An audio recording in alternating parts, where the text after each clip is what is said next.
Oh, what? Oh, hello, everyone. Hi.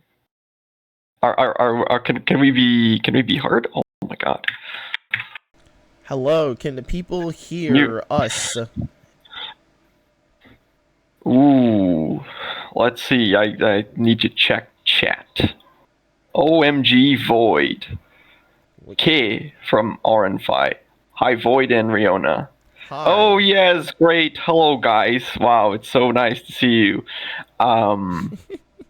Yeah. Do you have anything to say, Riona, as an introduction? Me? Oh, I'm so glad. I thought you'd never ask. Hello, everybody. Hello, and welcome to day one of the Puyo Global Ranking Series Other Region Finals. I am one of your casters, Nobariona, or the Time Manipulator, and with me is Void, will be presented in day two of the Puyo Global Rankings Finals for the top 12. But he decided to come up here to cast alongside me, which I'm very thankful for. Void? Yeah, I absolutely decided to be here of my own volition. I was not threatened in any way by the Ascension staff. Do not worry, guys. They Um, would never do anything so to you. yeah, I trust them. So yeah, we are supposed to introduce the format to our spectators right now. So um, the way this works is we have our top 12 players from. Oh, Oh yeah. Okay. Yeah. So we have our top 12 players from the PGRS circuit. For the first day, players from the top 5 to the top 12 spots are going to play against each other. So the way this works is the fifth place player. Um, there seems to be a name behind Voids. Oh yeah, there's a name behind my name in the OBS setup. Wow, that's weird. What? Oh my Anyway, gosh. yeah, oh, that's weird. Wow. Can you Okay. get rid of that? I did that. I, I'm gonna try. I, Oh, okay. Anyway, so the fifth place player chooses one of the other players from the bottom 8, Yeah, let's see. and then they're We supposed to could get play. that And comeback you keep well, each player so has 2 talking about. lives. Oh Lord, You have to win choose. that Oh, one's crazy. Wait, no, wait, is that ended? wait a minute. That's Wow. the introduction. That right there was Animeru. Animeru is an American Puyo Puyo player and the owner of the PBT Journeys community. She first got her start with the international release of Puyo Puyo Tetris back in 2017, where she fell in love with the game, the animations, and a certain little goth girl. Eventually, she started getting more and more into the competitive side of Puyo, finding it really fun to play against others around her skill level. And in her journey over the years, she had many ups and downs. In 2023, she set a goal for herself to win her first ever major Puyo Puyo tournament, and started working hard to make progress towards that goal, tackling her weaknesses, improving her efficiency and aggressive game to get where she is right now. Anna nowadays is mostly known as a fast, all-around aggressive player. However, from time to time, she'll show up just where her heart truly lies in. Making big chains. Inside of the Puyo Puyo Global Ranking Series, Animero quickly established herself as possibly the most threatening underdog to compete against. She was known as a great player already, but the amount of upsets she achieved against some of the greatest players to ever touch the game, the consistency of her incredible tournament runs rarely ever finishing outside of top 8, and finally, at Vortex Gallery Online, she would finally realize her goal she set all the way back in 2023, getting past Yoshi 100 Oz, KZN, and Coopery to win the entire tournament, and earning a 5th place finish for the series. In this season, she made one thing very clear. She wasn't just an underdog to look out for. She could compete with the best of the best and confidently beat them. All that remains to be seen is how well she'll do in the finals. It feels pretty crazy. I did not really expect to get this far. I don't know. It gets me kind of nervous, but also excited. Like I'm really proud of how I did, and yeah, I just hope I can perform just as well as I've done this whole year, pretty much. I'd like to play against Rebecca. I did coach her here and there, so I honestly want to see how she does.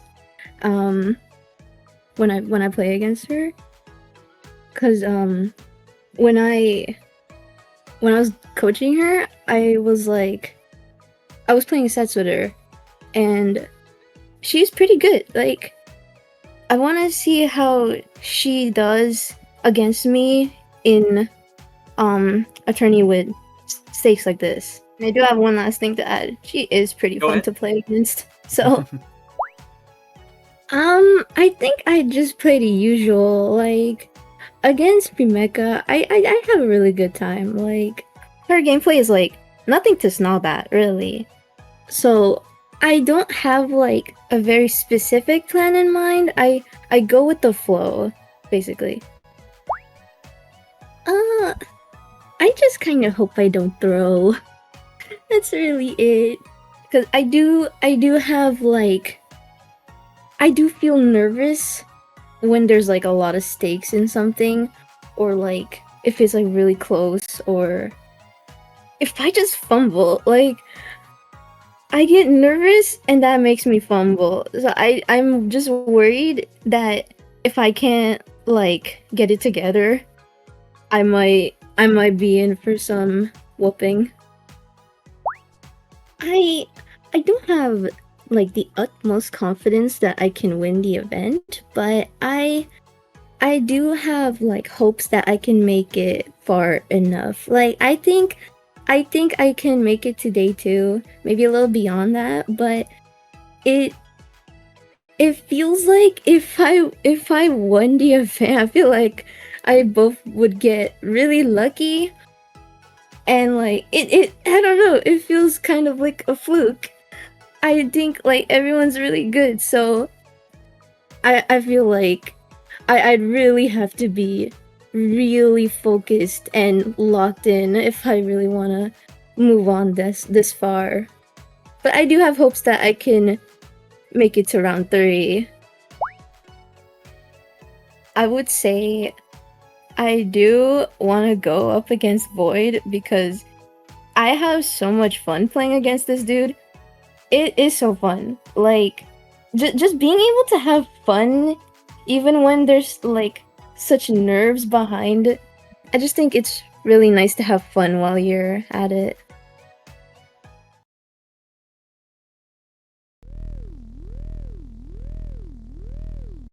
That seems like actually quite a long match. I don't know. We still have a lot to play. So I'm pretty surprised this is gonna last that long, but okay, that's the bot who decides. And that's probably another point for Fumeka. Yeah. This is Freemeka. Freemeka is an up-and-coming French Puyo Puyo player. She started playing Puyo after a friend asked her to give it a go around 2016, starting with Fever.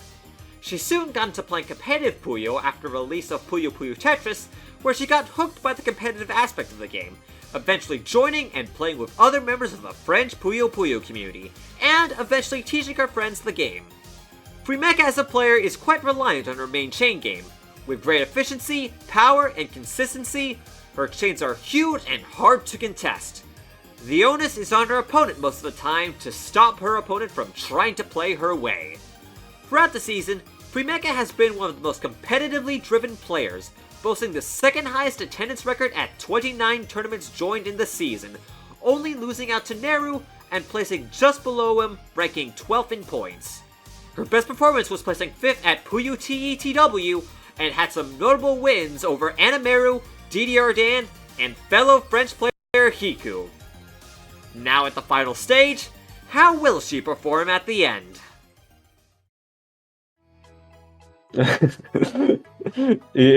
It's kind of weird because I feel like, I mean, there's like players that are way above me in terms of skill level that are not in the top 12. I kinda grinded like participation point to see if I could make it in the finals.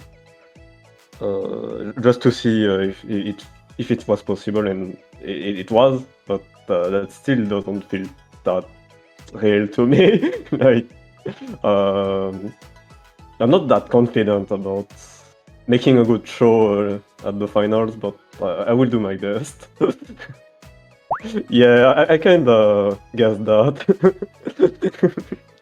I've been prepping for this matchup in particular. Like, I had some matches against her recently, and I tried to use the coaching session on a session, have someone to force me to review my matches. I'm not sure I can like realistically beat her.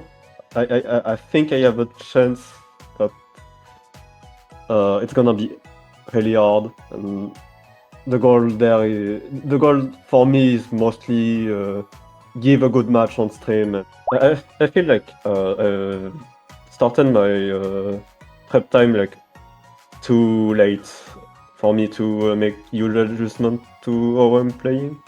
So I will have to rely to my efficiency, my main chain, and try to go fast more than anything else, because slowing down against someone that already very fast and more consistent than me is kind of hard to deal with, even if I make the quote-unquote right decision at the right moment. I feel I always like kind of struggle when I mean in terms of mindset when I'm getting outchained, and Anameru can outchain me pretty consistently if I let her do her things. And yeah, of course, her aggressive gameplay is like way better than when at the start of the PGRS, so it's gonna be hard to deal with.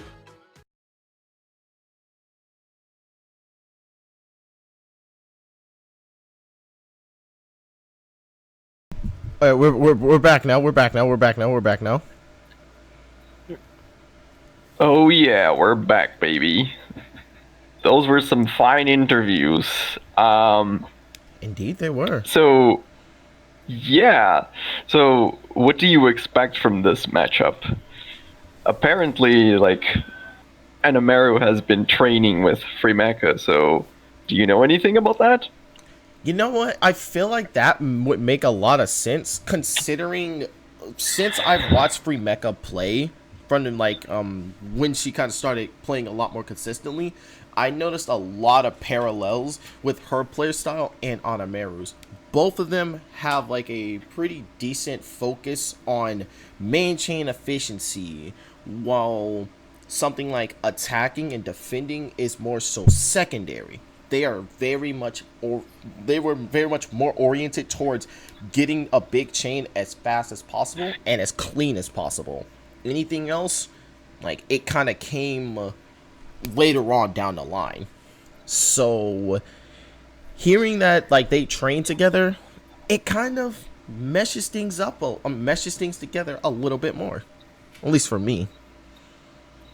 Yeah, I definitely agree that they're very main chain oriented. So I'm just wondering, because during the PGRS circuit, Anamaru started developing a very aggressive playstyle that was, it looked pretty weird, because she was always so focused on main chaining. So I'm wondering if for this match, she will still go for this aggressive playstyle, or if she'll feel more comfortable just going for main against Freemeka.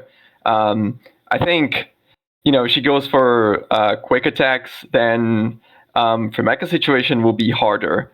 But if both of them go for main chains, then I think it will be easier for Mecha to shine, because I think they're pretty close in what they can do in terms of main chains. So we'll see which strategy Anamero goes for and how Fremeca is going to adapt to that, I guess. I agree, but a part of me also feels like Free Mecha may possibly try to tack on a little bit of aggression on her end as well, because she has been developing aggression into her playstyle over recent times. I have noticed that with her matches against Neru, and looks like and there they are. I didn't know that Fremeca is going for a more aggressive freestyle lately, so I guess we'll see now. I'm hoping though. If that pays off. All right. Yeah. Pretty nice flat stacking from Fremeca here. Oh, that Teo is dangerous. But there is the opportunity for a 2-chain attack here. Okay. Oh yeah, she goes for that. The Thorn from Anamero was not bad either. Oh, look, 3-chain from Fremeca. She's following up. Oh, into the 3-chain. This might just be her round. Oh my god, okay. Wait a minute. Wow. Yeah, I guess you were spot on in saying that Fremeca's been training her attacks. Yes. That's crazy. And the way she the way she went into each attack after the next one was really good too. Because you always want to be able to follow up as quick as possible when your opponent is especially buried in such a circumstance. Fremeca took... Yeah, she wasn't afraid to make the deconstructions. 100%. That's something that I highly recommend a lot of players start keeping intact. Oh, it looks like we got them both going into main chains or bigger chains. 3-chain from Anamero. That's gonna counter. Fremeca just tanks it. Doesn't do too much, but that 3-chain's a little dire. Oh, yeah. Almost takes 30 nuisance, and she just continues the deconstructions. Up. This might be a problem for Fremeca throughout this set, because Anamero is really good at following up her attacks. So, yeah, I'm wondering how Fremeca will deal with this. Oh, 100%. On top of that, another thing that I am curious is like how will Fremeca make usage of the speed disadvantage? Will she just try to go for something strong whenever? Oh, look at this 4-chain. Oh my goodness, that was incredible. And her chain is still clean, but she needs purples. Look at this 4. Oh my goodness. Wow. Yeah. That was really nice. Okay, we're seeing different sides of both of these players. Normally, you'd have expected them to just unleash their main chain over and over, right? Yeah. Oh. And of course... No blues for Fremeca. Wait, but the yellows are saving grace. The yellows can be a saving grace. Let's see what she's got in store. Oh, she's taking a little while to dig through this, and then Anamero just sent that attack. Oof. Uh-oh. Can Anamero continuously follow up, though, is the thing. Oh, yeah, look at that 2-chain. She's... Oh... Well, it kind of cut and became a 3-chain, but it's still more than enough. Oh, no! Ooh. Fremeca was so close to getting a 3-chain of her own. I don't know if it would have countered, but it would have kept her alive for longer. Yeah. I think it would still be a really hard situation because Anamero had, like, a pretty big 2-chain ready. Oh, look at this all clear. Oh, my lord. Anamero is deciding to go for in a second. Oh, another one. Okay, what a show off. All right. Okay, I see how it is. Yeah. Okay, Anamero. She is incorporating the US experience onto Fremeca. Nothing but all clears on top of all clears on top of all clears. That is why US is on top. Yeah, show them what you got, Anamero. 2 double to contest Fremeca's 2-chain? I'm not sure I agree with that, but okay. What? What you don't agree with? I don't think the US is on top. I'm sorry. Oh, look at this 2-chain and the 2-chain in response. I'm gonna get to you. I'm gonna get back to you on that one. Cause. Okay. Oh no. Okay. Come on, you can extend this for Mecha. No, you could have used the. Oh. That is so unfortunate. Okay, yeah, that wouldn't be enough. Yeah. It sucks that she wasn't able to convert that 4-chain attack into her main chain, because it definitely would have contested. All right. Could you give a brief rundown for the format again? I'm bad with words. Okay, so the Anamaru was the fifth place in the top 12. So she was like she could choose anyone from sixth place to 12th place to play with. The player she chose is Freymeka.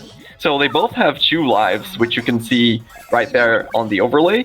And like when you win a set, you take a life from your opponent.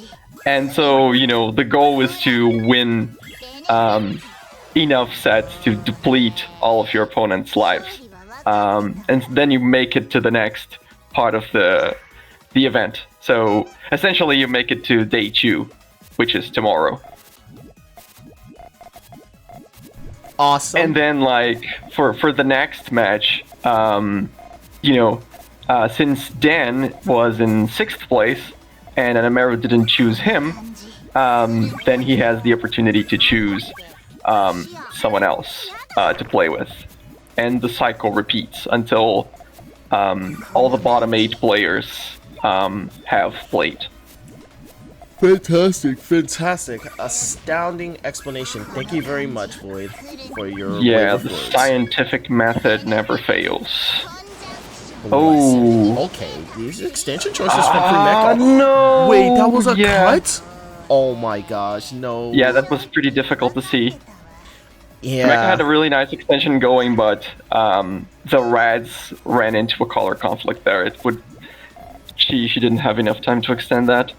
Yeah, that was a very, very unfortunate.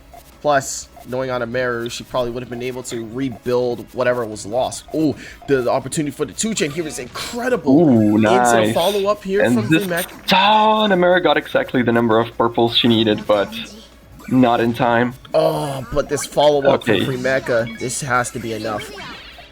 Yeah. Yeah. And that's just her round. Okay. Freymeka is showing that she still has a little bit of fight in her. Okay, okay, okay. You love to see it. Yeah, this looked like it would be a very close set at the start, but Anamura managed to open a pretty considerable gap in score there, so... Come on, Freymeka, you have to fight back. What is that? A sandwich of sorts?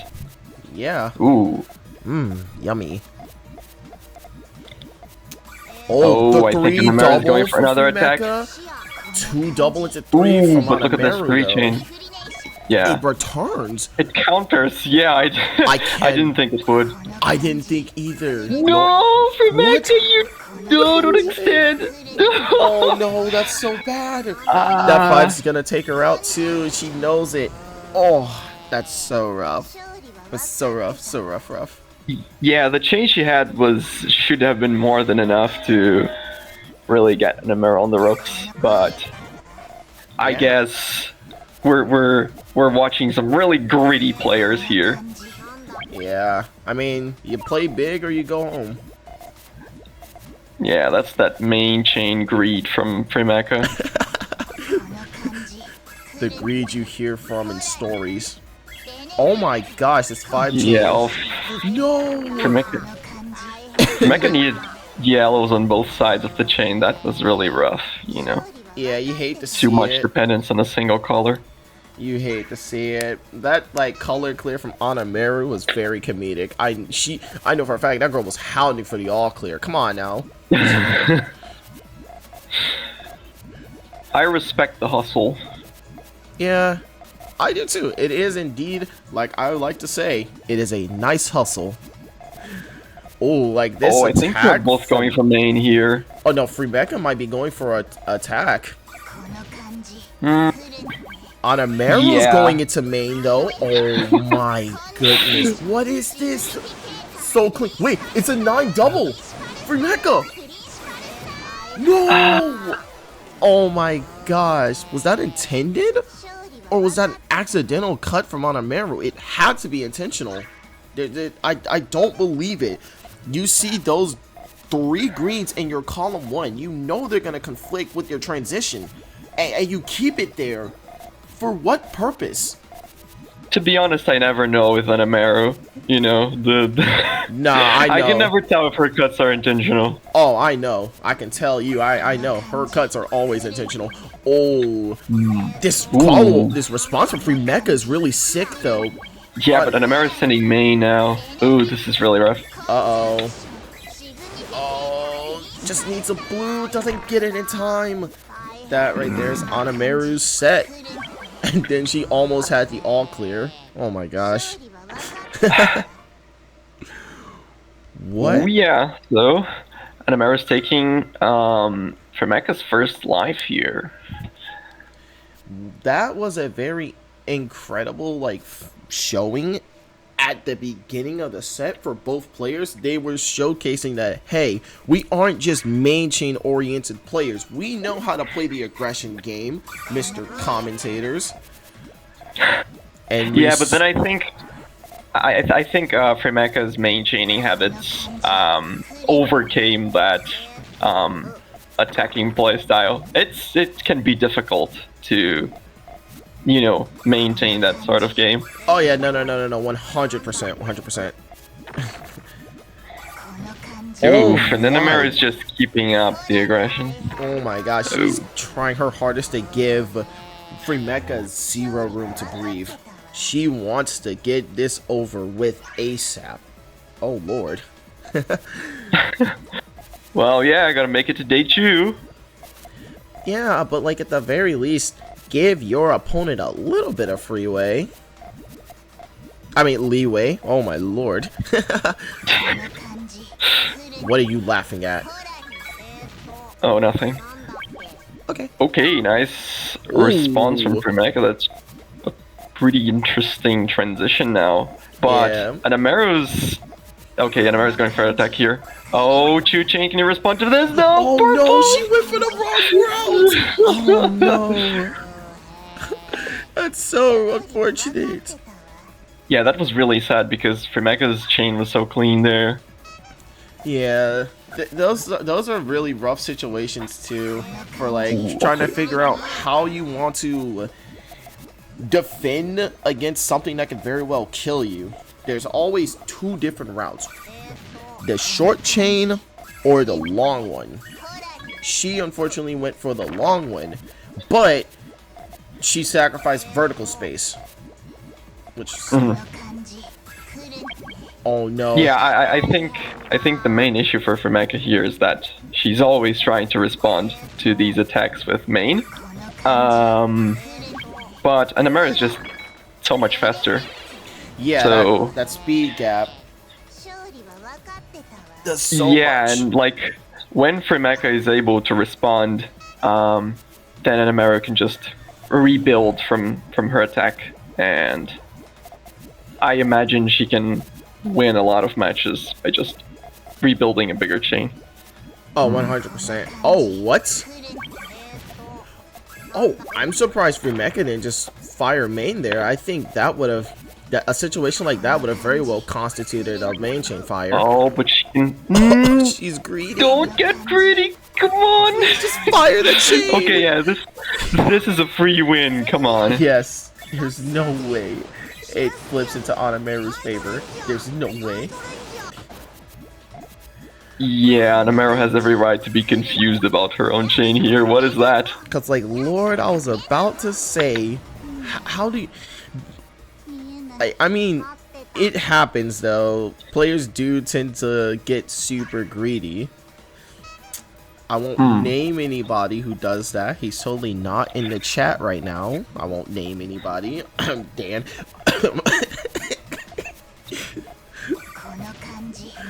Yeah. I definitely you won't name anyone. I think that's pretty common still in the westerns, that the overseas scene. No, just- it is. Not be able to gauge exactly how big your opponent's chain is.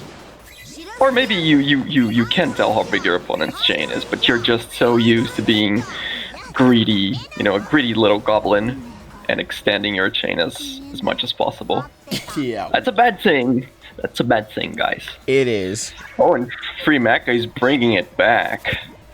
What's crazy is how if Fremeca's purples didn't cut there, like if her chain wasn't shortened to a 9, she would have lost a round because Anamaru would have had enough time to rebuild what she lost.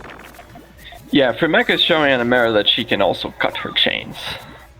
Just Fremeca's You're not safe, cuts Anamaru. You're not safe. aren't intentional. Ooh. Oh man, she just needs purple. Oh, come on, yellows. No No, way! she could have She had it! Oh, She had the perfect pieces, yeah. I think she was so heavily focused on the right side. No. Yeah, like, that was pretty difficult to see that you can... Because she received, like, double purple and then purple-yellow, right? And she could have triggered with that. But it's... Yeah, it's pretty difficult to see like, when you're focused on another part of the board, yeah. Yeah, not everybody has that, like, foresight, I would say. But, you know, it's certified hood tragedy all around. Yeah. Oh, man. Okay. Oh, Anamaru. Oh, Ooh, that's a really nice chaining from Anamaru because, you know, she turned this into a harassment, but that could have been a main chain as well. Oh Ooh. my gosh, did you see how scary that was for Fremeca? Yeah. She's Yeah, paused that's real for close. way too long. But Almost what does Anamaru have right now? I don't think that works. It might. Ooh, wait, no. actually. It works. It counters. But is it enough? Yes. Does it? I'm sure it does. Are you sure it counters? Can you tell me with 100% certainty? I am 100% positive that that 9 chain with 6 or 7 Puyo's paw. Oh my. I can't believe I said that. Anamaru won the round. I see, okay. That makes sense. Oh my gosh. All clear? All clear? Oh my. I can't believe it. I can't believe it. Where's the all clear? These chains are pretty messy. I don't see how... Fremeca had no the clear, all clear. Fremeca had the all clear. What? Okay, but look at an Amaru's stack. That's huge. Like, an all clear would do nothing to that. Yes, it would. An all clear would win. No, it wouldn't. Maintaining the agenda. Ooh, 3 chain, come on. Oh, Okay. Fremeca's- That's pretty awkward for an Amaru to extend, but Actually- if she can get a green... No, it's fine. Ooh. I think she wins. Yeah, this monstrosity works. Wow, that's crazy. Monstrosity. I see a work of art. Yeah. Oh, Sure. what are you It's so? abstract art. Yeah, it's a required taste of sorts. Yeah, it's an appreciation that you have to develop over time for this sort of chaining. Oh yeah, okay, so Fremeca was bringing it back a while earlier, but now things are looking dire again. All Anamaru is clear. just 4 points away from eliminating Fremeca from the top 12 finals. Ooh, look at that extension. Forcing Anamaru into Oh. an early main?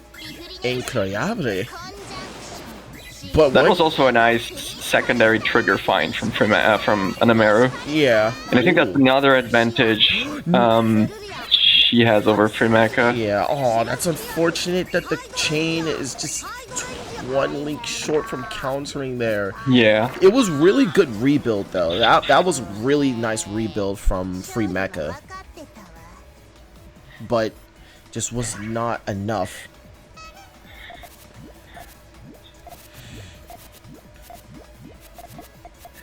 This is more GTRing from players. I think I'm not sure who's gonna engage first. So okay. When in doubt, the answer is always Anamaru. You know what? That's right. Hey, what is the density volume of Oh, look at hydrogen? those greens, blues, greens from What? Fremeca. That's such a nice chain. Oh, Yeah, Anamaru really overcommitted here. if she didn't get the yellow purple, Oh, she but look would have at been that. fine. That's Wait, pretty what? Whoa! What? Oh, that connects. Okay. That canceled. That can what? Oh my gosh, that's Yeah, I can't explain either. Ooh, no! I can't believe she got the pieces in time. Oh my gosh, she's living. She's living this. She's turning this around. Like, are we all watching the same thing right now? Like, what is going on? I think we are. This is certainly an experience. The gold experience. Oh my gosh. And she had an all clear too. I remember. Ale, Twimeka! Oh my gosh. No, like this. Come on. What is going on right now? Anameru is just showcasing what she's been working on, why she made it to top 12, the reason why she's here today at this very moment as a participant. This is outrageous. The US can keep getting away with this. Yes, they can. No. Oh, wow, that's a big attack from Fromeka, but Anameru has main chain ready. Anameru has actually, a crazy everything deconstruction explodes there. Oh Yeah. my lord. Fromeka, no! Too many yellows needed. Too many yellows needed for the chain to work. Yeah, this is set point for Anameru. And this is life for Fromeka. Oh boy. This is looking very dire. Oh my goodness gracious. Into the all clear. No, the all clear. No, Fromeka didn't get the chain. Oh, what a finisher. Wait, No, you can't. There's can't still go a glimmer out of like hope. this. There's still a glimmer of hope. There's still a glimmer of hope. There's still a glimmer of hope. Let's go, friends! No! Oh, now it's over. How she's gonna take that? It's over. No purple! It's No! over. It's over. I think she could have placed those pieces in time. I think she hesitated. Yeah, I'm not sure. There was definitely some hesitation in there. There was definitely a lot of hesitation. But what a way for that to go out. GG's to both of those players. Yeah, and with this, Anameru moves on to the second day of the finals with both lives intact. Whew. What a way to finish the set. Look, remember, Void, you know what they say. When in doubt, throw out the all clear. 50-50 it works. I have never heard anyone say this. Yes, you have. And I would disagree with whoever said that unironically. I'm right here. I'm right here. I'm the person who said that. I'm the person who made that up. Are you talking about yourself in the third person? Because you said, "Oh, someone once said this." You know, so that's weird. Yeah. That's yeah. You don't understand the agenda. The truth is that you have no sources. You have no one sources? who can help verify what you're saying. No sources. And so you're just making stuff up. Sources. I'm sorry. No sources. I have sources I can pull up off the top of the dome at this very moment. Hey,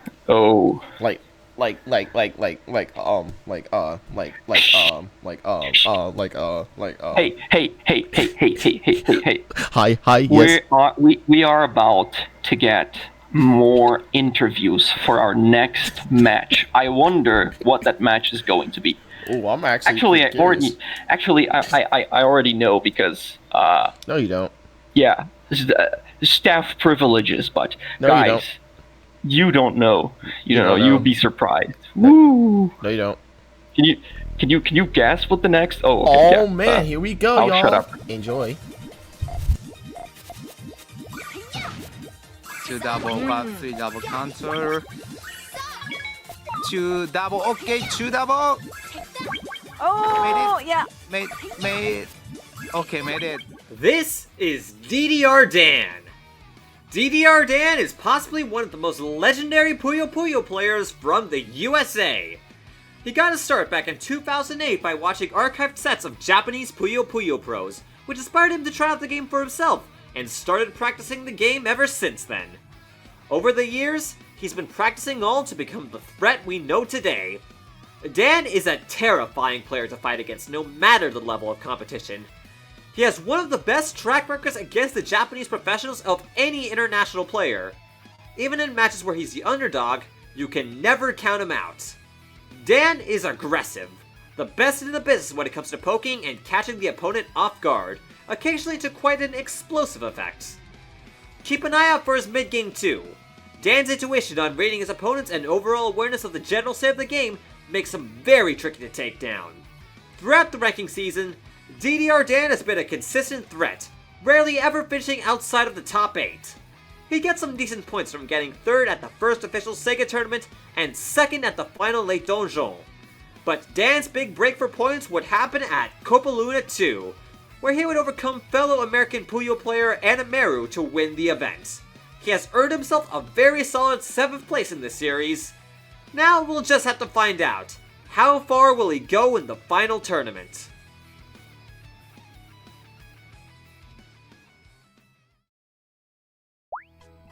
I guess I'm happy to make it because I wasn't sure how easy or hard it would be to make it in, but I'm glad that I made it in the end. It was easier because I was able to make it just by playing most of the events, like almost every event, but so it felt like as long as I played in all the events, I would probably make it. And then it helped that I got a couple of extra points due to placement as well. I guess for me, it was kind of between Wiz and Naru. And Naru has had some good results against me kind of recently. So I don't feel as comfortable in that matchup. And recently, in the recent events, I've been doing really well against Wiz Kid, so I guess I feel more confident in that matchup. But way back, like early in the season, I lost in a tournament to Wiz Kid, so it's not like I could see him beating me, but I still feel like I have the best chance against him. Yeah, my plan is pretty much to play how I normally play. I don't want to change it up too much just yet. I feel like I can win against Wiz just playing the way I usually play. Yeah, I'd be worried that he can make a good chain and then I'll mess up my chain. I guess that's the way I feel like I would lose the match, is I try to attack him or something and he just sets off a chain that's pretty clean and pretty efficient, and then I mess up making up my own chain. I would say I just don't want to play against Rick first of all, and then I'd prefer not to play against Akliv. Out of the top 4 people though, I guess I'd want to play against Void or Yoshi, preferably. I feel like I'm gonna try and give myself a shot against everyone though, so I think it's possible. I don't feel like it's necessarily that likely, I guess, but I think I could do it.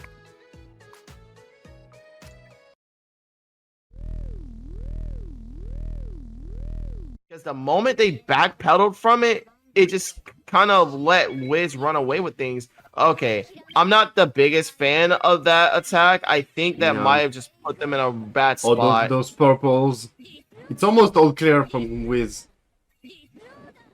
No way. No! No, and that's it. That's how it ends. This is WizKid Was. Wiz is known as one of the best players in all of Great Britain.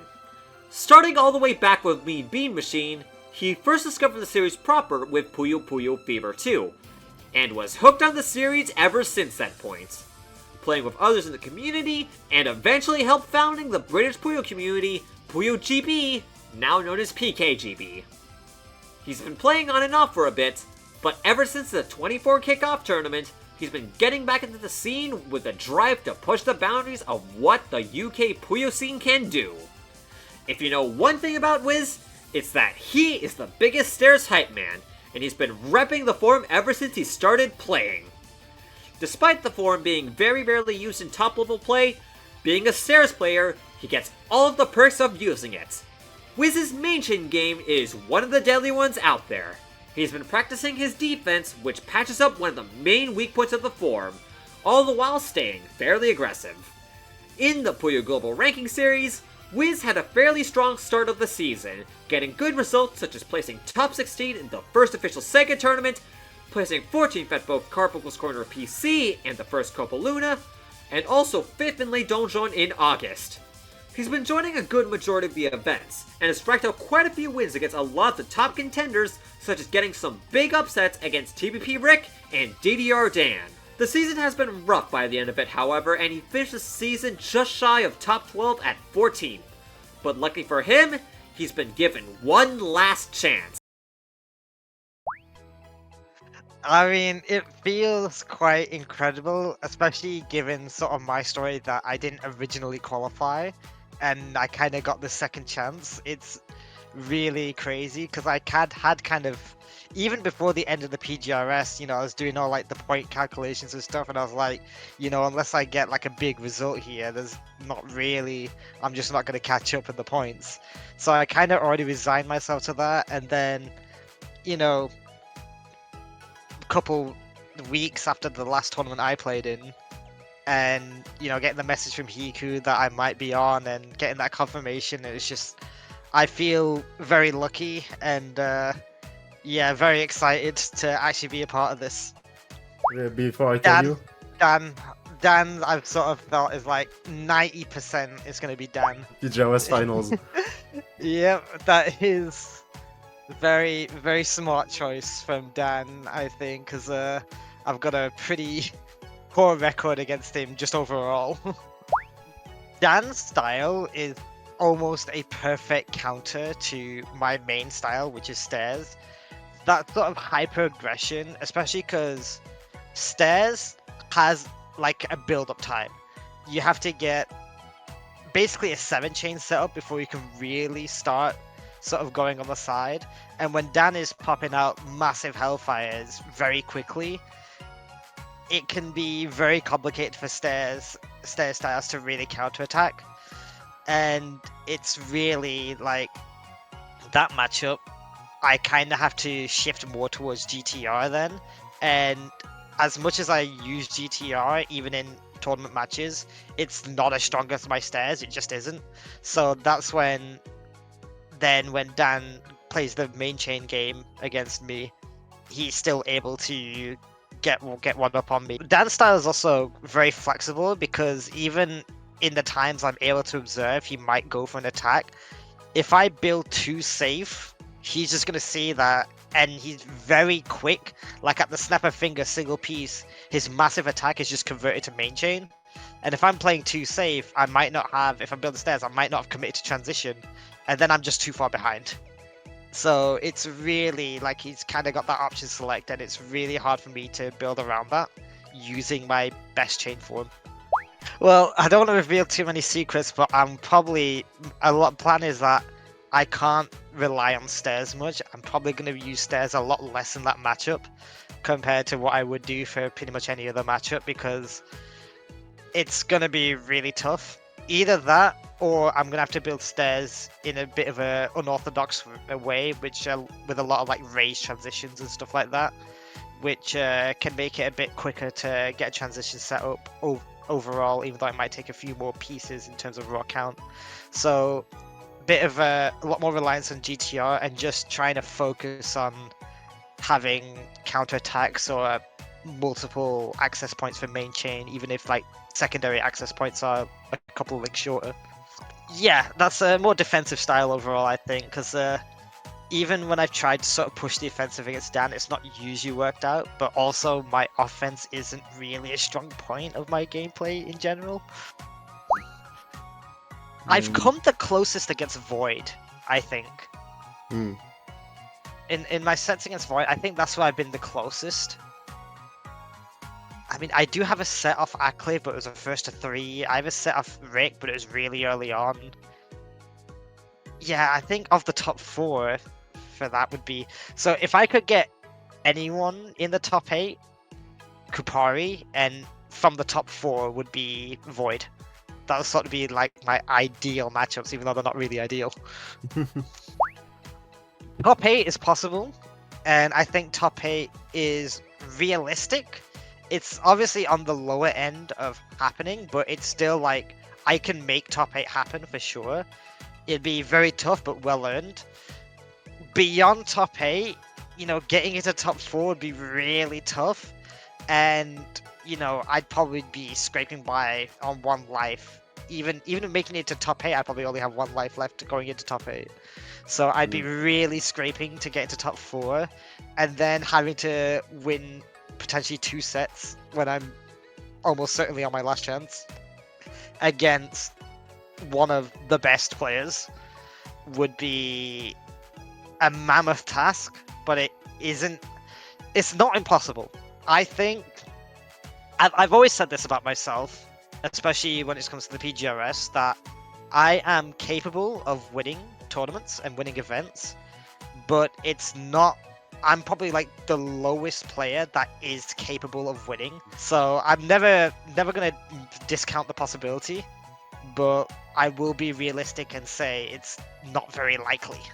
Because again, like I said, and this goes for Angel as well, that, you know, didn't actually make top 12 on points, and so kind of a fortunate scenario to be here. But I don't want to waste this opportunity that I've been given. I want to put on a good show. I want to show sort of what British Puyo can do, and, you know, even just like repping Europe as well, even though there are plenty of other European players here. I think 5 of us are European. So, like, you know, if I do anything, it's basically impressive. So yeah, that means no pressure for me. so you can pop up. Who knows? Yeah, maybe being light impression, just sort of like, you know, I'm here to have a good time, and just gonna appreciate the opportunity I've been given.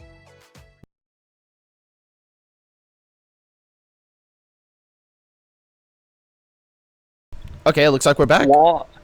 What an intriguing interview. Our man WizKid is not going to build a lot of stairs for these sets. I am shocked. I have no idea what he's going for. I assume he's going for GTR. He's going to GTR zombie his way out of this. I am glad that he came to that conclusion 100%. I am glad that he came to that conclusion 100%, because I always felt that stairs was a little bit detrimental to go for against somebody who's as aggressive as someone like Dan. So, like, yeah, throw in stairs here and there, but it being the main course of action, oh no. Dan loves an easy prey, and I think stairs is exactly that. And what's interesting here to me is that Dan certainly has something prepared specifically for the finals. So I don't know if he will use it against Wiz, but, you know, Dan has been preparing some unusual stuff apparently, and Wiz will also be doing unusual stuff for this set. So I don't know what to expect from this. Well, I can't tell you what we'll expect. We're just going to expect more and more supposed adaptations on both sides of the pendulum. So we'll see what Dan goes for, and if Wiz is able to contest it, or if he needs to shift gears for what he wants to do, or whatever, and whatever he goes for, and if Dan feels like what he starts off with initially is good enough to continue to build up enough pressure to keep Wiz from escaping the comfort zone, essentially. And we're about to roll. Wait a minute. What are these names? Wait a minute. Who revived for Mecha? Who revived? Wait, why is Anameru playing again? Oh. There we go. Okay. Oh, so look at that. Wiz with a GTR. That's crazy. That's really weird. Oh, nice breaching from Dan. Double from Wiz. That 2-double was pretty sick. Oh no. Dan's just gonna... Yeah, but he has no way to contend with this 4-chain. Yeah, that might just be Dan's round there. Yeah, that's a round for Anameru. I mean, Dan. Danamaru. Danamaru. Oh yeah, baby. Oh man, we got more. I find it funny too. This set is also literally Ooh, almost all clear. yeah, this set is literally NA versus Europe again. That's not my boy Wiz playing. Dan, I'm telling you. Dan. Wiz Oh really my- needs a blue oh when my- a red in column 3. Oh yeah, that's. Oh my goodness, he does it. He is incorporating the NA spirit right now. What happened with Wiz was extremely tragic though. Yeah, the NA spirit. I see. Yeah, that's what all clears are. And I'm sure everybody in NA can agree with you. I mean, can agree. Oh, you didn't even say that. You didn't even say that. Oh. Wiz seems to be struggling with efficiency a little bit here. Yeah. Oh, that was a hard hit. We should be able to dig through this. But that gives Dan a lot of time to just extend and build a new attack like this.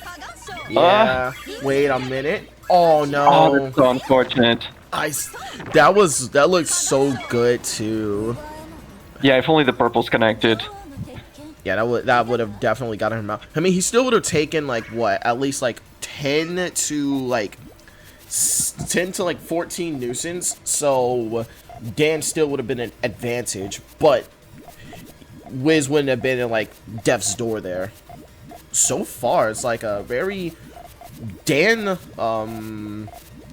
advantageous spot. He's just Wiz is trying to aggro Dan and it just isn't working. Dan has a response for it, or he's able to press. Okay. Oh wait, whoa. Going into main off of that. Yeah. Wiz just committed too much there. Oh, and the yellow's cut. Oh no. Ah, that's so bad. Yikes. Yeah, it's very showing that the GTR is like able to give some level of results for trying to keep up with Dan and aggression. He's going for stairs. No more GTR. Yep. Let's go, Wiz. I was literally his bread and butter. I was literally just about to get to that point. Like, it was like, if I were Wiz, I would go straight in the stairs. Oh no. Yeah, it's complicated because like GTR is his bread and butter. He's very used to it, so he can be more efficient with it. GTR is his bread and butter. Oh no! I mean stairs. Sorry. But like GTR is most likely a better shading option against Dan. But like, I think Wiz would need some more time to adapt there. I don't know how much practice he has with GTR. Yeah. It's complicated. Like, maybe GTR would work better here, but he would need to lose a bunch of sets. Wait a minute. Wait a minute. Until he can adapt then. Wait. Hold up a second. Did slug folding just win a round? Did slug folding just win a round and it wasn't Tony? What is this set? What are we witnessing right now? Is this history? Oh my goodness. I can't believe it. I can't believe it. Dude, I'm so happy. Yeah, the five slug folding fans in chat can commemorate. Yeah. Hey Hiku, if you're still around, that is how you win a round with slug folding, by the way. What is this from Dan? What is this from Wiz? Look at the no! I think he could have sent that. He had a really good power tail there. Oh my gosh, this is so tragic. Dan is actually just going crazy. Okay, Rihanna with the GTR again. Oh, what made you think about me in that context? I don't know. I was probably going to scold you at some point, and so I had you in mind. For what? So I've done nothing wrong. But something that is right though. The perfect blue yellow. Let's go. Is how. That's a really nice save from Wiz. Yeah. Oh wow. Look at the way these things Oh connect. man. Oh, will this be his first round? Taken. Please, no sweepies. Please, no sweepies. Oh, but look at that power tail from Dan. If he has a purple win, Oh column 5, no. I don't try. know if this will be enough to Oh, he counter doesn't though. have it. Ooh, yeah, it's barely enough. Oh my goodness gracious. Okay, Dan. Okay. Okay, Wiz. My fault, Dan. I wasn't familiar with your game, bro. Okay, you coach Dan, and I'm going to coach Wiz here. Okay, Yeah, Wiz, 'cause- set this off. Come on. Yeah, let's go, Dan. Oh, look at these Wait, powers. no, that counters. That hard counters. Oh my gosh, that power is insane. The No US isn't looking so hot right now. Look at the look at the scoreboard. Look at the scoreboard. Look at the scoreboard. Look at the scoreboard. Look at the scoreboard. And say that again. Look at the scoreboard. Look at the scoreboard. Look at the scoreboard. You know, Say that Puyo again. is a very volatile game, so Nah, things can happen. Wiz can still make a comeback here, I believe. I am not trying to hear it. USA looking so hot. Look at the scoreboard. Say that My again. boy's adapting. Look at that tail. That's great. Oh yeah, no, that tail is solid. Oh my god. And what does Dan have? Another power chain? Oh, come on. Oh yeah. Oh, yeah, well, he wins. That's the NA spirit right there. NA pride, Dan. Show him why you are known as one of the most aggressive players in the Western scene, man. Show them why some of the Japanese players fear your aggression. They're inspired by it because of what you've created with it. That's a beautiful speech. Oh my But I God. still think Wiz can take this. Yeah, That's a very nice extension. Yeah, send it with the blues. Okay. Oh, let's go. Well, but now Dan has plenty of time to extend this, and this tail is looking juicy. Let's hope he doesn't get a little Oh too greedy. my goodness. He goes straight into it.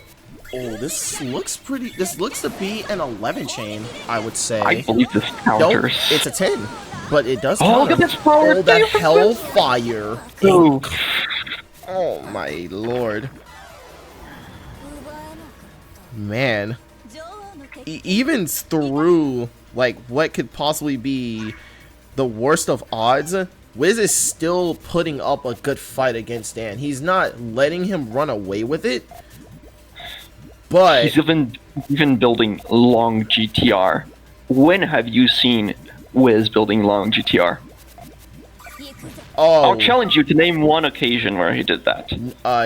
actually, I'm waiting. Actually, no. I'm waiting. Okay, yeah. No, He never did it. I don't. Once in his lifetime. I don't. Yeah, you can tell me. You could have fooled me. You could have fooled me. I don't know Oh, what what is Dan this should have from Dan? fired. I actually don't think Dan should have fired that, because Yeah, I think that doesn't counter. yeah, it doesn't counter. And Wiz has a follow-up, which should bury him more. Dan did have time to extend his chain if need be. Oh, I'm curious as Wiz. to why he didn't take it. Oh, wait. This is cooking something devious here. Ooh, diabolical. Ooh, I think the blues are the. Oh my god. Oh, no, but is he going to get the blues in time? Blues are the trigger. Wait a Yup. minute. Dan is cooked. What is that chain from Dan, though? Oh no, this doesn't connect actually for Wiz. Does Oh my that gosh. counter though? It counters, but the fact Barely. that Dan is now an Oh, but look at this. advantage. Oh, No, sorry. Where's the advantage there? I can see it. Sorry. oh, okay, now Dan's back at disadvan. Oh, and Wiz is just Oh, what gonna a cool back continue and to forth. follow up. Can Okay, Dan yeah. get out of this? He He can. just won't concede. He won't concede a single round. He This shouldn't. man is crazy. He should not. He's out here for blood. He And it's a menace. He needs to remind Wiz, if you're going to win this, you better be willing to put in the work to see it through. Well fought from Wiz, keeping the advantage in his favor that entire time. Very solid control. But Dan, that was some phenomenal survival, bro. We need to see more of that from you. We need to see way more of that from the both of them, as a matter of fact. Like, oh my gosh. This is just What's with? Ooh. okay. That 2 double Kind of. does It's kind of dangerous. it put him I in think. a really bad spot. but it wasn't too bad. No, Wiz, how are you gonna extend this? You need reds to connect. No. To the rest of your chain. Oof. Oh no, that's unfortunate. He committed a little too much resources to that attack, and it just costed him everything. So yeah, you can tell he's really trying with these different forms, but it feels like he's not completely familiar with like what he can get away with deconstructing. Ooh, what was that then? Yeah. On top of that, I feel like going for forms like GTR and whatnot against someone like Dan can more often than not kind of lead to disadvantage in your disadvantage, because he's very familiar with what you can and can't get away with those forms. Oh my gosh, no way this is gonna be the finish to the set. The 2 double. Oh. Yeah, what you said is interesting. Like, maybe just going for stairs and, you know, just triggering main as soon as Dan starts making those weird attack shapes. Maybe that would have been better than trying to go for forms that Dan is familiar with. That's a very interesting observation. And with this, Wiz loses a life. Yep. That, or another thing that you could kind of do against someone like Dan is try to match his tempo and go for the aggressive attacks as well, because you can, from my experience, you can bait him out of going for the aggression and then catch him off guard. Oh wait, I shouldn't say that out loud. Yeah, thanks, coach. Uh-oh. Thanks for spoiling the way to beat Dan. I'm sure the day 2 players are gonna be very happy about this information. Oh, why? You say that like you're a day 2 player. Do you have any more information to leak from the dossier? I do, but I won't tell you. But what I will tell you is that Dan takes this first round. Already making sure he starts off strong. Just as strong as he did for the previous one. The previous set, I mean. Let's see if what happened then. Oh my god, no. No way. Yeah, Wiz can't let Dan get away with opening a score gap at the start here. That's way too risky. That didn't go well for him in the first set. Holy joints. That what I saw there, that actually scared me. I thought he was going to get the 2 double all clear into the double all clear. Oh, holy joints. Are you scared of all clears now? No, it's the I thought you loved them. It's the fact that he would have gotten away with that. It's the fact that he would have gotten away with that. Of all things, Dan is the one player that, like, me personally, he gets away with a lot. Well, you know, any time you win with an all clear, it's you getting away with something. No, it's not. No, it's skill. What? What? Oh, look at that power tail from Dan. Holy joy. Oh, but wait, it that doesn't connect. Yeah, the purple doesn't connect. But it's still enough. What? Well, okay, well, actually, like, I've lost the plot, dog. I don't know about you. I've lost the plot. Because what is this? I don't know. I was so sure that that wouldn't counter.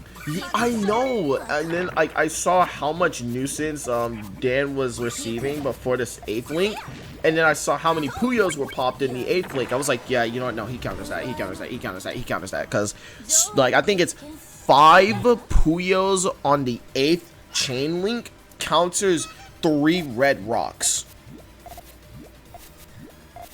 I don't know. That's pretty sus. That's pretty sus. I don't know about that. What?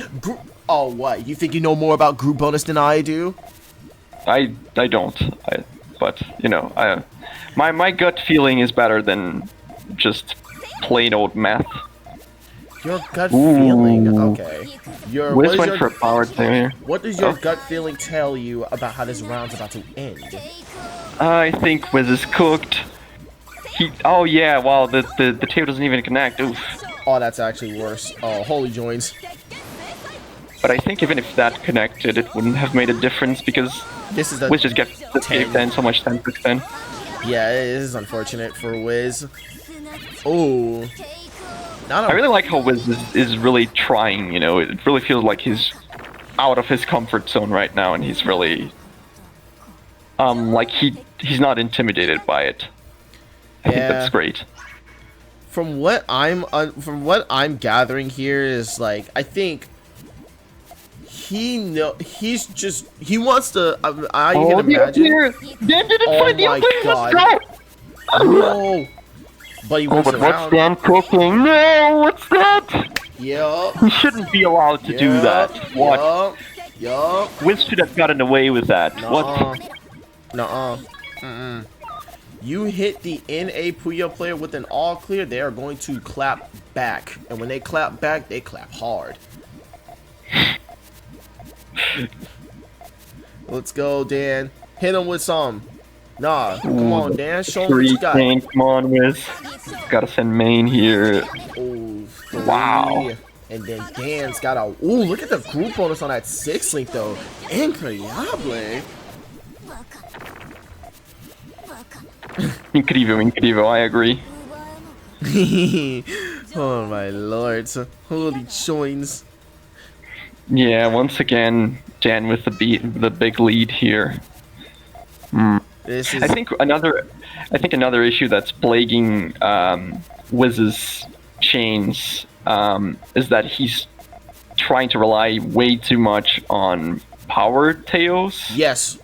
And yeah, he's actually losing a lot of chaining power there. Yeah. Because Dan can just build bigger chains, and so the powers are kind of useless. Yeah. It's like it's cool. Like power chains are nice to go for, but you still have to make sure you know how to build a chain in the front. Oh my gosh, that counts. Yeah. Ooh, Dan wasn't expecting that. He wasn't ready. Yeah. Very nice. No sweeps once again. Oh man. No sweepies. I believe in the comeback. He's going for his bread and butter again. No all clear. I know you were anticipating such a result. I wasn't even thinking about that. You weren't thinking? I'm not scouting for all clears on the regular, sorry. I was too mesmerized by Wiz's stairs. And look at this, we have main chain. Main chain from Wiz? Oh, ooh, Dan's Teo is looking scary right now. Is that the right call? Okay, it's a 10 chain. But Dan's chain. Oh. Ooh, that definitely. Oh, No, does it connect? it cuts. Yeah, that's what I was going to say. That definitely cuts. Yeah, I thought it countered too. And I noticed the cut. I didn't think it countered. What are you talking about? I thought it countered. I was thinking. Yeah, I did too, but I'm trying to save face here if you didn't notice. Who is Face and why are you trying to save him?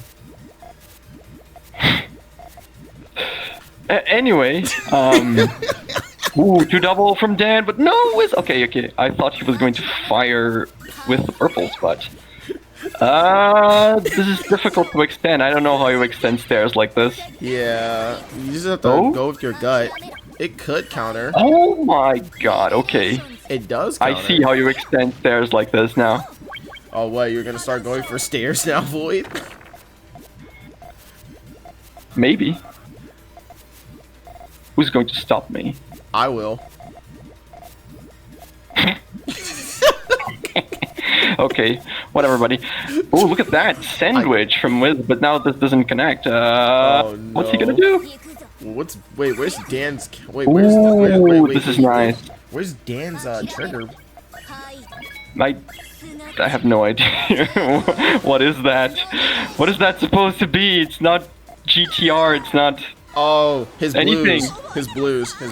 Dan was just bluffing there. He was just trying to look cool by placing a lot of groups, but they didn't connect. What I like to imagine what was the case, I think Dan realized, oh no, my blues don't connect the way I want them to anymore. No, they cut. And he was trying to go for an attack. And look at this. My boy Wiz has been going for his classic stair stuff. And he won 3 rounds in a row. Dan is in shambles right now. I know he's shaking. The Dan fans are in shambles. Oh no. Yo. Post 1 if you are a Dan believer. Oh. Well. Forget I said anything 10 seconds ago. What just happened there with Wiz? Dan is back in the game. What? Yeah, I don't know. I can't explain. Yeah, I that was very unfortunate. It looked like it was a double-digit chain on top of that, but then, you know. Yeah, then it just didn't connect to the first floor. Yeah, whatever happened there happened. Oh, whoa, wait. Dan converted that Hellfire build into a right side GTR. Oh! Incredible. Forces Wiz to send main. But now what does Dan have? He has nothing because the RNG is not nice to him. What? Oh wow, he got the purple. Oh, actually he has something. He got the purple. I don't think it counters though. I think it does. Ooh, look at that. Oh, but the secondary from Wiz! Oh yeah, that's so cool. God. No, that counters. That's a 7. Yo. Oh my god. Yo. I'm a believer now, you know. This Wiz has really been bringing it back. Type 2 if you were a WizKid Waz believer. Wiz has had enough of GTR. Yeah. He's gonna do everything in his power. To what? To win. To give the show, to give the audience a good show. Ah, okay. Besides, I know. Yeah, and oh. No, you go. Go on. Go ahead. No, go ahead. No, you go. No, future. I didn't have anything useful to say. You can just.